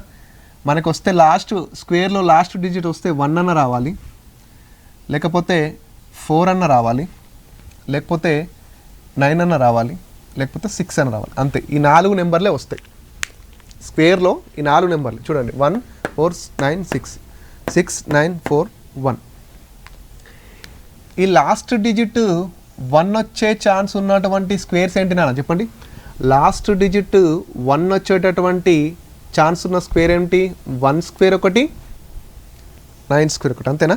1 స్క్వేర్లో 1 లాస్ట్, 9 స్క్వేర్లో 81లో లాస్ట్ ఏంటి అంటే 1 వచ్చేటటువంటి ఛాన్స్ ఉన్న స్క్వేర్ ఏంటి, 1 ఒకటి 9 ఒకటి. నెక్స్ట్ 4 వచ్చేటటువంటి ఛాన్స్ ఉన్నటువంటి స్క్వేర్స్ ఏంటి, 2లో లాస్ట్ డిజిట్ 4 వస్తుంది, 8లో లాస్ట్ డిజిట్ ఏమొస్తుంది 4 వస్తుంది. సో 2 8. నెక్స్ట్ 9 వచ్చేటువంటి ఛాన్స్ ఉన్నటువంటి స్క్వేర్స్ ఏంటి, 3లో లాస్ట్ డిజిట్ 9 వస్తుంది, 7లో లాస్ట్ డిజిట్ 9 వస్తుంది. So 3 9 sorry 3 7 sorry 3 7. Yes. Next 6 last డిజిట్గా వచ్చేటటువంటి ఛాన్స్ ఉన్నాయేంటి, 4 ఒకటి 6 ఒకటి. So 4 6 simple. ఓకేనా. ఇక్కడ ఏం చేయలేదు మనం, పెద్ద కష్టపడింది ఏం లేదు. మనం ఇక్కడ నేర్చుకుంది ఏంటంటే ఏ స్క్వేర్లో అయినా వాల్యూలో, ఏ స్క్వేర్ వాల్యూ అయినా లాస్ట్లో మనకి 1 4 9 6 వస్తాయి. ఆ 1 4 6 9 ఏ స్క్వేర్లో వచ్చే ఛాన్స్ ఉన్నాయి, 1 అయితే 1 9లో వచ్చే ఛాన్స్ ఉంది, 4 అయితే 2 8లో వచ్చే ఛాన్స్ ఉంది, 9 అయితే 3 7లో వచ్చేటటువంటి ఛాన్స్ ఉంది, 6 అయితే 4 6లో వచ్చేటటువంటి ఛాన్స్ ఉంది. రైట్. సో దీంతో మరి ఎలా స్క్వేర్ వాల్యూ అనుకుంటాం సార్ అంటే, సరే మనం ఇందాక చేసినాం కదా, √2401 అన్నాం కదా, √2401 ఇలా ఇచ్చాడు అనుకోండి, √2401. మరి ఇది ఏ స్క్వేర్ యొక్క వాల్యూ అని ఇచ్చాడు అనుకోండి, √2401 ఇది ఏ స్క్వేర్ యొక్క వాల్యూ అని ఇచ్చాడు అనుకోండి, మనకు కొంచెం కష్టం అవుతుంది. బట్ ఈ మెథడ్ వాడి మనం సింపుల్గా చేయొచ్చు. ఏంటి అంటే ఫస్ట్ ఆఫ్ ఆల్ నీ దగ్గర ఏ రూట్ వాల్యూ అన్నా ఉండని, ఓకేనా, అది ఎంత పెద్దదైనా కానీ మనకు నో ప్రాబ్లం, ఏ రూట్ వాల్యూ అన్నా ఉండని, ఆ రూట్ వాల్యూలో లాస్ట్ డిజిట్ ఏమొస్తుందో చూడాలి. ఈ రూట్ వాల్యూలో లాస్ట్ డిజిట్ ఏమొస్తుందన్నా 1, లాస్ట్ డిజిట్ ఏమొస్తుంది 1 అంటే ఖచ్చితంగా అది ఏదో ఒక 1 స్క్వేర్ ఆర్ 9 స్క్వేర్ అయ్యే ఛాన్స్ ఉంది. అంటే ఇక్కడ నువ్వు లాస్ట్ డిజిట్ తీసుకుంటున్నావు కాబట్టి స్క్వేర్లో కూడా లాస్ట్ వాల్యూ రాసుకోవాలి. 1లో వచ్చే ఛాన్స్ ఉంది, 9లో వచ్చే ఛాన్స్ ఉంది. Yes or no.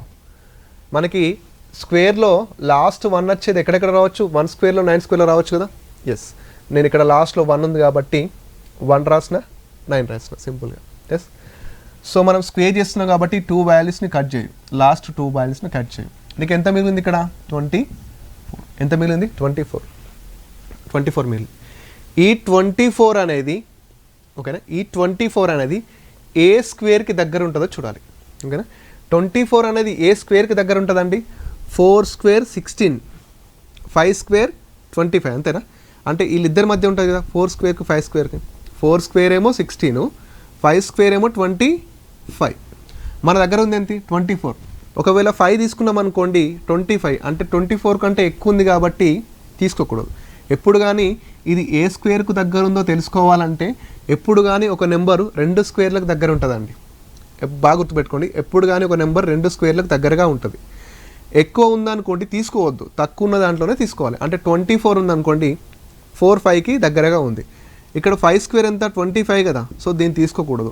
ఏ స్క్వేర్కి దగ్గర ఉంది 4కి దగ్గర ఉంది కాబట్టి 4 అంటే 41 49. అంటే ఈ 2401 అనేది అంటే ఈ 2401 అనేది కంపల్సరీ 41 స్క్వేర్ అని అవ్వచ్చు లేదా 49 స్క్వేర్ అని అవ్వచ్చు. మరి ఈ రెండిట్లలో ఏది ఎలా తెలుసుకోరు సార్ అంటే 41కి 49కి మధ్య ఎవరు ఉంటారండి? 45 ఉంటారు కదా. Yes or no? ఎస్. ఈ 45 స్క్వేర్ని కనుక్కోవచ్చా? 45 స్క్వేర్ కనుక్కోవచ్చా? నీకు కనుక్కోవచ్చు. ఎలా చేస్తావు? 5 5s are 25. 4 తర్వాత నెక్స్ట్ లెటర్ ఏంటి? 5. 4 5s are 20. ఓకేనా? అంటే 45 స్క్వేర్ ఎంత అయిందండి? 25. 45 స్క్వేరే 2025 అయితే 2400 అనేది 41 స్క్వేర్ అవుతుందా 49 అవుతుందా? సింపుల్గా గెస్ చేయండి. ఏం లేదు, ఇక్కడ 41 స్క్వేర్ అన్న అవ్వాలి లేదా 49 స్క్వేర్ అన్న అవ్వాలి మనకి ఇచ్చిన వాల్యూ అనేది. ఇక్కడ 45 స్క్వేరే నీకు 2025 అయింది. సో 2401 అనేది 2025 కంటే పెద్దగా చిన్నదా? పెద్దది కదా. 2025 అనేది 2409 కంటే తక్కువ, కానీ 2401 అనేది 2025 కన్నా ఎక్కువనే కదా. ఎక్కువనే కాబట్టి 45 తర్వాతనే వచ్చేటటువంటి ఛాన్స్ ఉంటుంది. అంటే 2401 అనేది 41 స్క్వేర్ అయ్యే ఛాన్స్ ఉంది. 41 స్క్వేరే అవుతుంది, ఇక ఛాన్స్ ఏం లేదు, ఇక్కడ ఖచ్చితంగా 41 స్క్వేరే అవుతుంది సింపుల్గా. ఓకేనా? రైట్. అంటే ఇక్కడ మనం ఫస్ట్ చేయాల్సింది రూట్ వాల్యూలో లాస్ట్ డిజిట్ తీసుకోవాలమ్మా. అది ఎవరెవరి మధ్య ఉందో తీసుకోవాలి. 1 దగ్గర వస్తుంది, 9 దగ్గర వస్తుంది. ఎస్, 1 దగ్గర వచ్చే ఛాన్స్ ఉంది, 9 దగ్గర వచ్చే ఛాన్స్ ఉంది. స్క్వేర్ కాబట్టి 2 నెంబర్స్ని కట్ చేయాలి. మిగిలింది ఎంత? మిగిలింది ఎంత ఉంటే అంత. అది ఏ స్క్వేర్కు దగ్గర ఉందో చూసుకోవాలి. ఏ స్క్వేర్కు దగ్గర ఉందో చూసుకునేటప్పుడు ఎక్కువ ఉన్నదాన్ని తీసుకోకూడదు, తక్కువనే ఉండాలి. అంటే 24 అనేది 5 దగ్గర ఉంటుంది, 4 దగ్గర ఉంటుంది. 5 అంటే 25 కదా, అంటే ఎక్కువ. 4 అంటే 16 కాబట్టి తక్కువ, కాబట్టి అదే తీసుకున్నాం. అంటే 41 49 అయింది. మరి ఈ రెండిట్లలో ఈ వాల్యూ అనేది ఏ స్క్వేర్తో సార్ అంటే తెలియాలంటే కంపల్సరీ ఆ మధ్యలో 5 అనేది ఉంటుంది కదా. ఈ రెండింటి మధ్య ఎవరు ఉంటారు? 45 అనేవాడు ఉన్నాడు కదా. 45 స్క్వేర్ నువ్వు ఈజీగా కనుక్కోవచ్చు కదా. సో 45 స్క్వేర్ 2025 అంటే 2025 45 స్క్వేర్ అయితే 2025 అనేది 45 స్క్వేర్ అయితే 2401 అనేది ఏ స్క్వేర్ అవుతుంది? దానికన్నా తక్కువదా ఎక్కువదా? ఎక్కువదే అవుతుంది ఖచ్చితంగా. అంటే 49 స్క్వేర్ అవ్వడం జరుగుతుంది. ఎస్.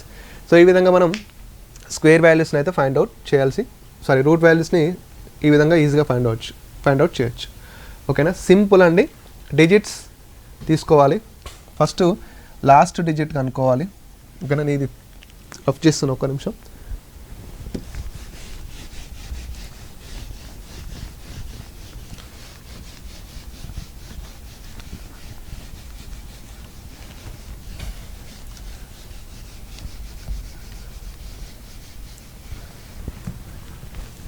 సింపుల్ అంటే ప్రాసెస్ మనం చేసిన ప్రాసెస్ ఏంటంటే రూట్ వాల్యూలో ఫస్ట్ లాస్ట్ డిజిట్ని కనుక్కోవాలి. లాస్ట్ డిజిట్ ఏ స్క్వేర్ దగ్గర వస్తుందో చూసుకోవాలి. సింపుల్. నెక్స్ట్ 2 నెంబర్స్, లాస్ట్ 2 డిజిట్స్ని లీవ్ చేయాలి. నెక్స్ట్ రిమైనింగ్ నెంబర్ అనేది ఏ స్క్వేర్కి దగ్గర ఉంటుందో తీసుకోవాలి. ఫైనల్గా మనకి 2 నెంబర్స్ వస్తాయి. ఒక నెంబర్ వస్తుంది, 2 నెంబర్ వస్తుంది, 2 నెంబర్. ఈ 2 నెంబర్లలో ఏ స్క్వేర్ కావాలంటే కంపల్సరీ ఇప్పుడు ఒక 31 39 వచ్చింది అనుకోండి, ఇలా 35 తీసుకోవాలి. లేకపోతే 43 47 వచ్చింది అనుకోండి, 45 తీసుకోవాలి. ఈ విధంగా అంటే కంపల్సరీ మధ్యలో 5 స్క్వేర్ అనేది ఉంటుంది కాబట్టి దాన్ని తీసుకొని చేయొచ్చు. ఓకేనా? రైట్. ఒక చిన్న బ్రేక్ తర్వాత ఇంకా కొన్ని ప్రాబ్లమ్స్ అనేవి మనం సాల్వ్ చేద్దాం సేమ్ ఈ మెథడ్లోనే. ఆ రూట్ వాల్యూస్ని ఎలా ఫైండ్ అవుట్ చేయొచ్చు ఈజీగా అనేది ఒక చిన్న బ్రేక్ తర్వాత చూద్దాం. ఓకేనా? కొట్లాడి తెచ్చుకున్న తెలంగాణలో కొలువుల జాతర. 91,142 ఉద్యోగాలకు ఈ రోజు నుంచే మొత్తం నోటిఫై చేసేస్తారు అధ్యక్ష.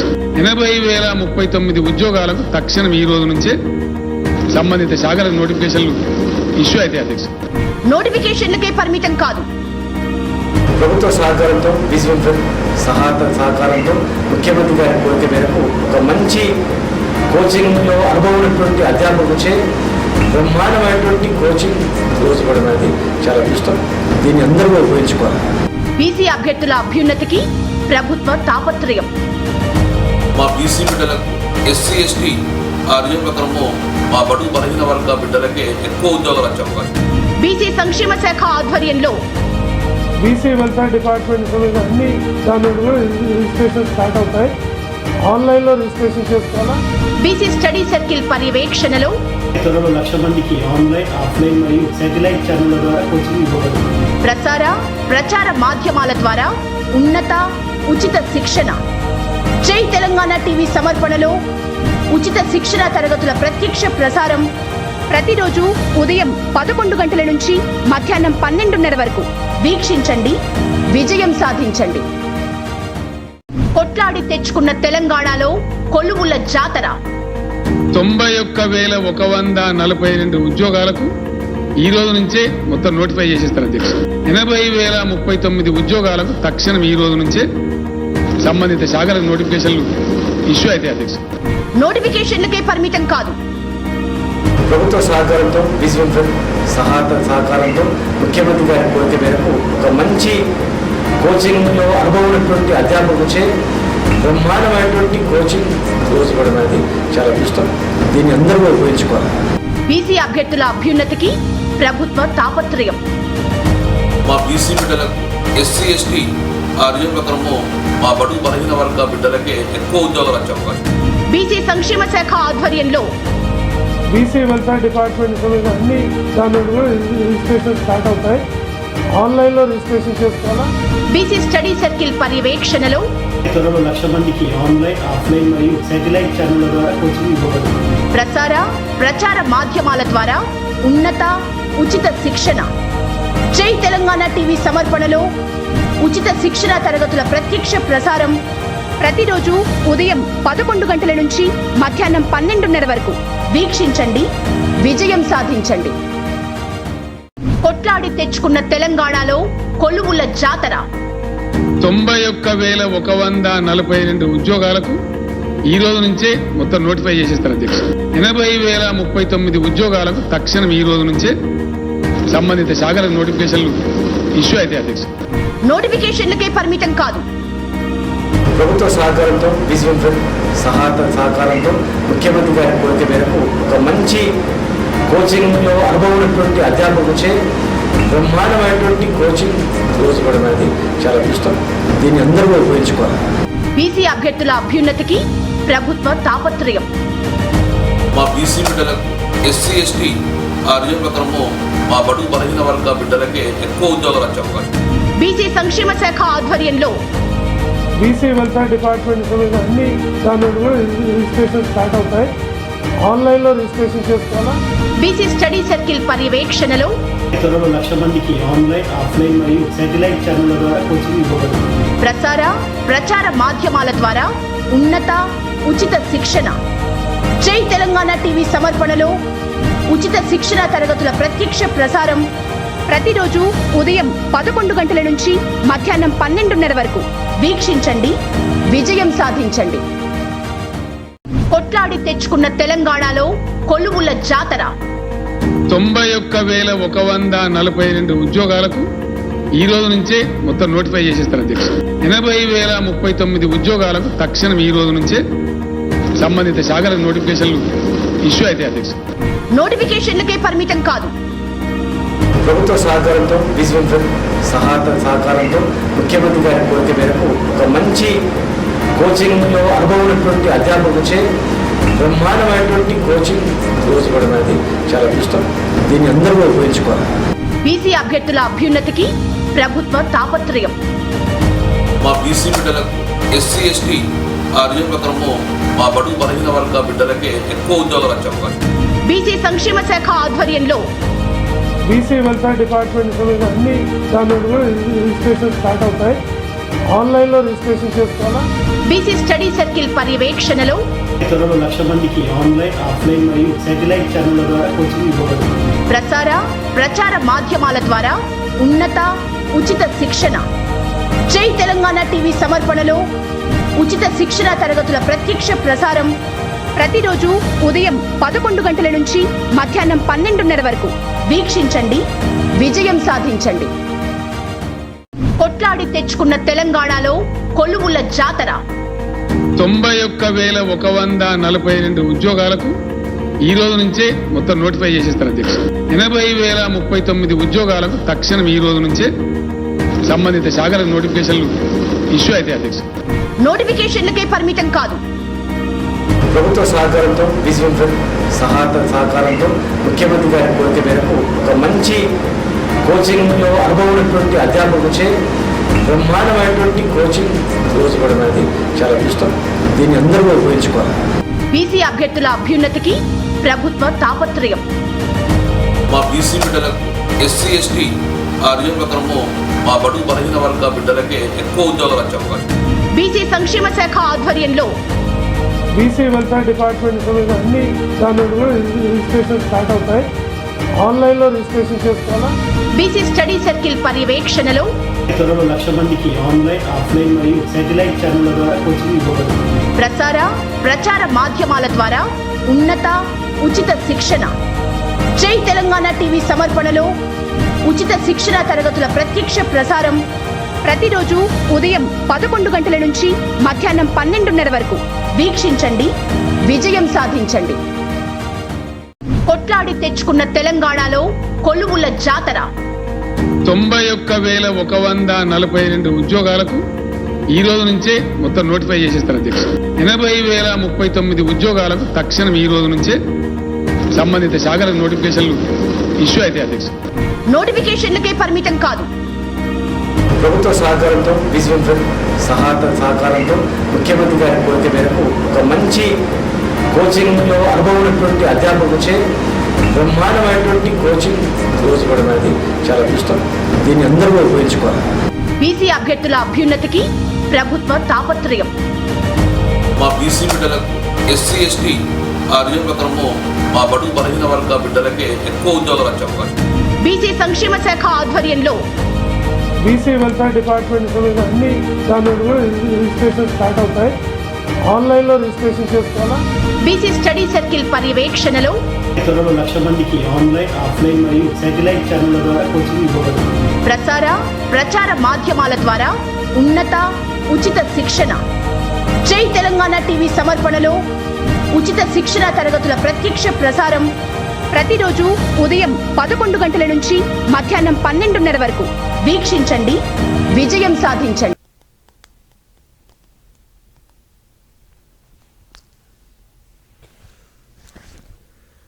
కరెక్ట్. Welcome back.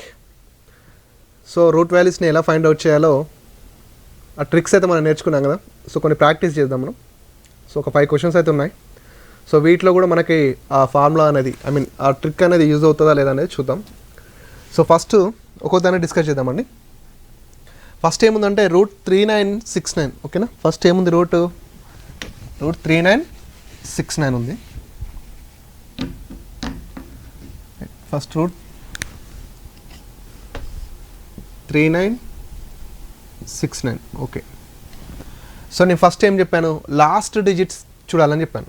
ఆ రూట్ వాల్యూలో లాస్ట్ డిజిట్ ఏంటండి, 9. ఆ రూట్ వాల్యూలో లాస్ట్ డిజిట్ ఏంటి, 9.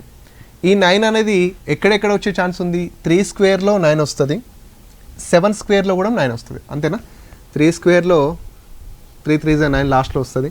7 స్క్వేర్లో 49, 49లో 9 లాస్ట్కి ఉంది కాబట్టి 7లో కూడా వస్తుంది. రైట్. నెక్స్ట్ ఏం చెప్పినా, సో లాస్ట్ డిజిట్స్ తీసుకున్నాక ఆ 2 వాల్యూస్ని కట్ చేయని చెప్పిన. స్క్వేర్ కాబట్టి 2 వాల్యూస్ని కట్ చేయండి. సో మిగిలింది ఎంతనా నీకు, 39. మిగిలింది ఎంత, 39. ఈ 39 అనేది ఏ స్క్వేర్కి దగ్గర ఉంటుంది మరి, 39 అనేది ఓకేనా. ఈ 39 అనేది 6 స్క్వేర్ 36, 7 స్క్వేర్ 49. ఓకేనా. 6 స్క్వేర్ 36, 7 స్క్వేర్ 49. ఇప్పుడు నువ్వు ఇందులో 6 నెంబర్ తీసుకుంటావా, 7? 7 అయితే తీసుకోకూడదు. ఎందుకు, 39 కంటే 49 పెద్దది కాబట్టి, 39ని దాటి వెళ్ళిపోతుంది కాబట్టి. సో 6ఏ ఖచ్చితంగా తీసుకోవాలి. సో 6 అంటే 36, 39కి లోపల ఉంటుంది కాబట్టి. సో 63, 67. నీకు ఖచ్చితంగా ఈ రెండిట్లలో ఏదో ఒకదాంది ఛాన్స్ అనేది ఉంది. అంటే 63 అన్న అవ్వాలి, 67 అన్న అవ్వాలి. ఈ రెండింటి మధ్య ఎవరు ఉంటారు, 65 ఉంటారా, ఉండరా? ఈ రెండింటి మధ్య ఎవరు ఉంటారు, 65 ఉంటారు కదా.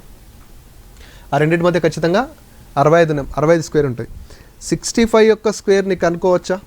ఎస్, కనుక్కోవచ్చు. 5 స్క్వేర్ ఎంత, 25. 5 స్క్వేర్ ఎంత, 25. 5. 6 తర్వాత నెక్స్ట్ నెంబర్ ఏంటి 7. 6 తర్వాత నెక్స్ట్ నెంబర్ ఏంటి 7. 6 7s 6 ఏళ్ళ 42 కదా. 6 7s 42. అంటే ఇప్పుడు 65 స్క్వేరే 4225 అయినప్పుడు 63 స్క్వేర్ ఎంత అవ్వచ్చు, 67 ఎంత అవ్వచ్చు. అంటే 3969 అనేది 3969 అనేది ఏ స్క్వేర్ అవ్వచ్చు చెప్పండి. 63 అవుతుందా, 67 అవుతుందా? ఖచ్చితంగా ఈ 4225 కంటే తక్కువ ఉంది కాబట్టి 63దా అవుతుంది, 3969. సో 63 యొక్క స్క్వేర్ ఖచ్చితంగా 3969 అవ్వడం జరుగుతుంది ఖచ్చితంగా. ఓకేనా, రైట్. ఇక్కడ కూడా సేమ్ స్టెప్ వేసినామండి. లాస్ట్ డిజిట్ తీసుకున్నాం, 2 స్క్వేర్స్ వస్తాయి, మధ్యలో 5 స్క్వేర్ని తీసుకున్నాం. తక్కువ ఉంటే పెద్దది, ఎక్కువ ఉంటే పెద్దదాన్ని తీసుకోవచ్చు, తక్కువ ఉంటే చిన్నదాన్ని తీసుకోవచ్చు. అదే ప్రాసెస్ని మనం ఇక్కడ యూస్ చేసినాం. ఓకేనా. నెక్స్ట్ చూస్తే 5476 అండి. నెక్స్ట్ ఏముంది 5476, దీన్ని కూడా చూద్దాం.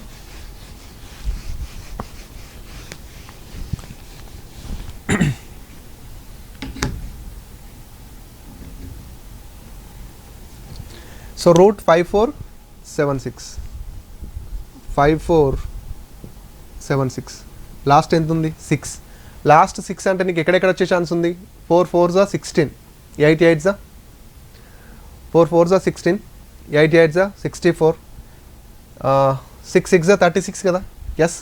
సో 4 స్క్వేర్, ఆ 6 అనేది లాస్ట్కి 4లో రావచ్చు, 6లో రావచ్చు. ఎస్, 4లో రావచ్చు, 6లో రావచ్చు. సో స్క్వేర్ కాబట్టి 2 వాల్యూస్ని కట్ చేసినాం, 54. సో 54. ఈ 54 అనేది ఏ స్క్వేర్కి దగ్గర ఉంటుంది? 7 స్క్వేర్ ఎంత అండి 49, 8 స్క్వేర్ ఎంత అండి 64. ఇప్పుడు ఈ 54కి మనం ఏం తీసుకుంటామండి, 7ఆ 8ఆ? 7 తీసుకుంటామా 8 తీసుకుంటామా? 8 తీసుకుంటే 64 ఎక్కువ అవుతుంది కదండి. సో 7 తీసుకుంటాం. 7 అంటే 74 అని అవ్వచ్చు, 76 అని అవ్వచ్చు, 74 అని అవ్వచ్చు, 76 అని అవ్వచ్చు. సో మరి ఈ రెండిట్లలో ఏదంటే ఏం చెప్తాం, మనకి మధ్యలో 75 ఉంటుంది కదా. Yes or no? ఎస్, మధ్యలో 75 ఉంటుంది కదా. 75 స్క్వేర్ ఎంత అండి? 5 5s 25, 7 8s 7 8s 56. ఓకేనా, 56 అంతే కదా, 56. అంటే సో 5625 అనేది 75 స్క్వేర్ అయింది. మరి 5476 అనేది ఎవరి స్క్వేర్ అవుతుంది? 76 అవుతుందా 74 అవుతుందా? ఖచ్చితంగా 74 అవుతుంది, అంతే కదా. 5625 75 స్క్వేర్ అయినప్పుడు 5476 ఎవరి స్క్వేర్ అవుతుందండి? తక్కువ ఉంది కదా, 5625 కంటే తక్కువ ఉంది కదా. 75 స్క్వేర్ కంటే ఇది తక్కువ ఉంది కాబట్టి 74. 75 స్క్వేర్ కంటే ఈ వాల్యూ తక్కువ ఉంది కాబట్టి 74, ఖచ్చితంగా 74 అవుతుంది. ఓకేనా. నెక్స్ట్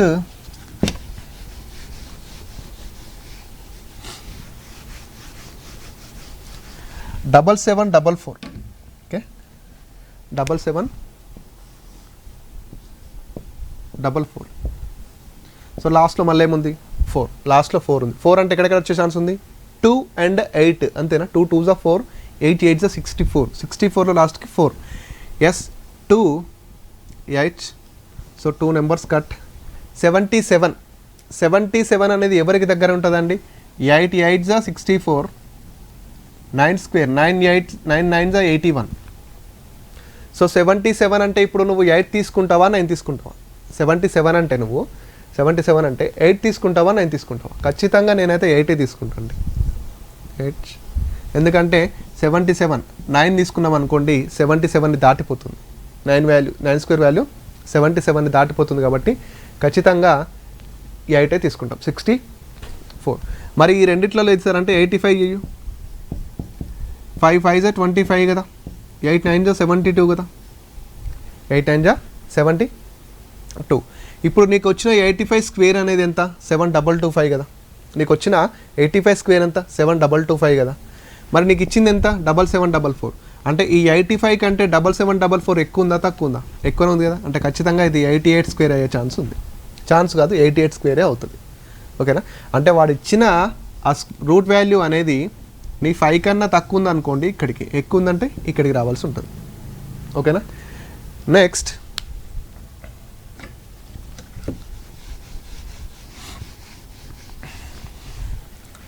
1521. రూట్ 1521 చాలా ఈజీ. Route 1521 simple. 1 ఎక్కడెక్కడ వచ్చే ఛాన్స్ ఉందండి? లాస్ట్ డిజిట్ 1 ఎక్కడెక్కడ వచ్చే ఛాన్స్ ఉంది? 1 స్క్వేర్ 1, 9 స్క్వేర్ 81, 81లో 1 అంటే లాస్ట్లో 1 9. ఓకేనా? 2 డిజిట్ క్యాన్సల్. ఇదంతా 15, ఇదంతా 15 రైట్. ఈ 15 అనేది ఎవరికి దగ్గర ఉంటుందండి? 3 స్క్వేర్ 9, 4 స్క్వేర్ 16. 4 తీసుకున్నాం అనుకో 15 దాటిపోతుంది. కంపల్సరీ 3 తీసుకోవాలి. అంటే 31 ఆర్ 39, 31 ఆర్ 39. 31 ఆర్ 39 అంటే మధ్యలో ఏముంటుందండి? 35. 5 5 ఎంత అండి? 25. 5 5 25. 3 4 ఎంత? 12. 3 4 12. అంటే ఇక్కడ చూడండి 35 స్క్వేర్ ఎంత అయిందండి? 1225. 35 స్క్వేర్ 1225 అయితే వాడు ఇచ్చింది ఎంత? 1521. అంటే 35 స్క్వేర్ అంటే 35 స్క్వేర్ కంటే వాడు ఇచ్చిన స్క్వేర్ వాల్యూ అనేది ఎక్కువ ఉందా తక్కువ ఉందా? ఎక్కువనే ఉంది ఖచ్చితంగా. 35 కంటే వాడు ఇచ్చినటువంటి స్క్వేర్ వాల్యూ అనేది ఎక్కువ ఉంది కాబట్టి ఖచ్చితంగా ఏమవుతుందండి? 39 అవుతుంది. సో 39 మీకు డౌట్ ఉంటే చెక్ చేసుకోవచ్చు. 39 అవుతుంది ఖచ్చితంగా. సో లాస్ట్ అంటే మీరు అనుకుంటారు ఎప్పుడు సరికి 4 డిజిట్స్ ఉన్నాయో ఇస్తున్నారు కదా, 6 డిజిట్స్ 5 డిజిట్స్లో వస్తుందా అంటే మీకోసమే లాస్ట్లో రాశాను. సో 5 డిజిట్స్ ఉన్నదని చూద్దాం.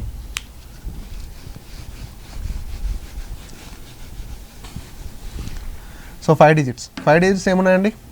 11 88 1, 11 88 1. సో చూసుకుంటే 11 88 1, 11 88 1. సో వాడు ఎన్ని డిజిట్స్ అని ఉండని, ఓకే, ఎన్ని డిజిట్స్ అని ఉండని లాస్ట్ డిజిట్ చూసుకో ఎంత? 1 ఎక్కడెక్కడ వచ్చే ఛాన్స్ ఉందండి?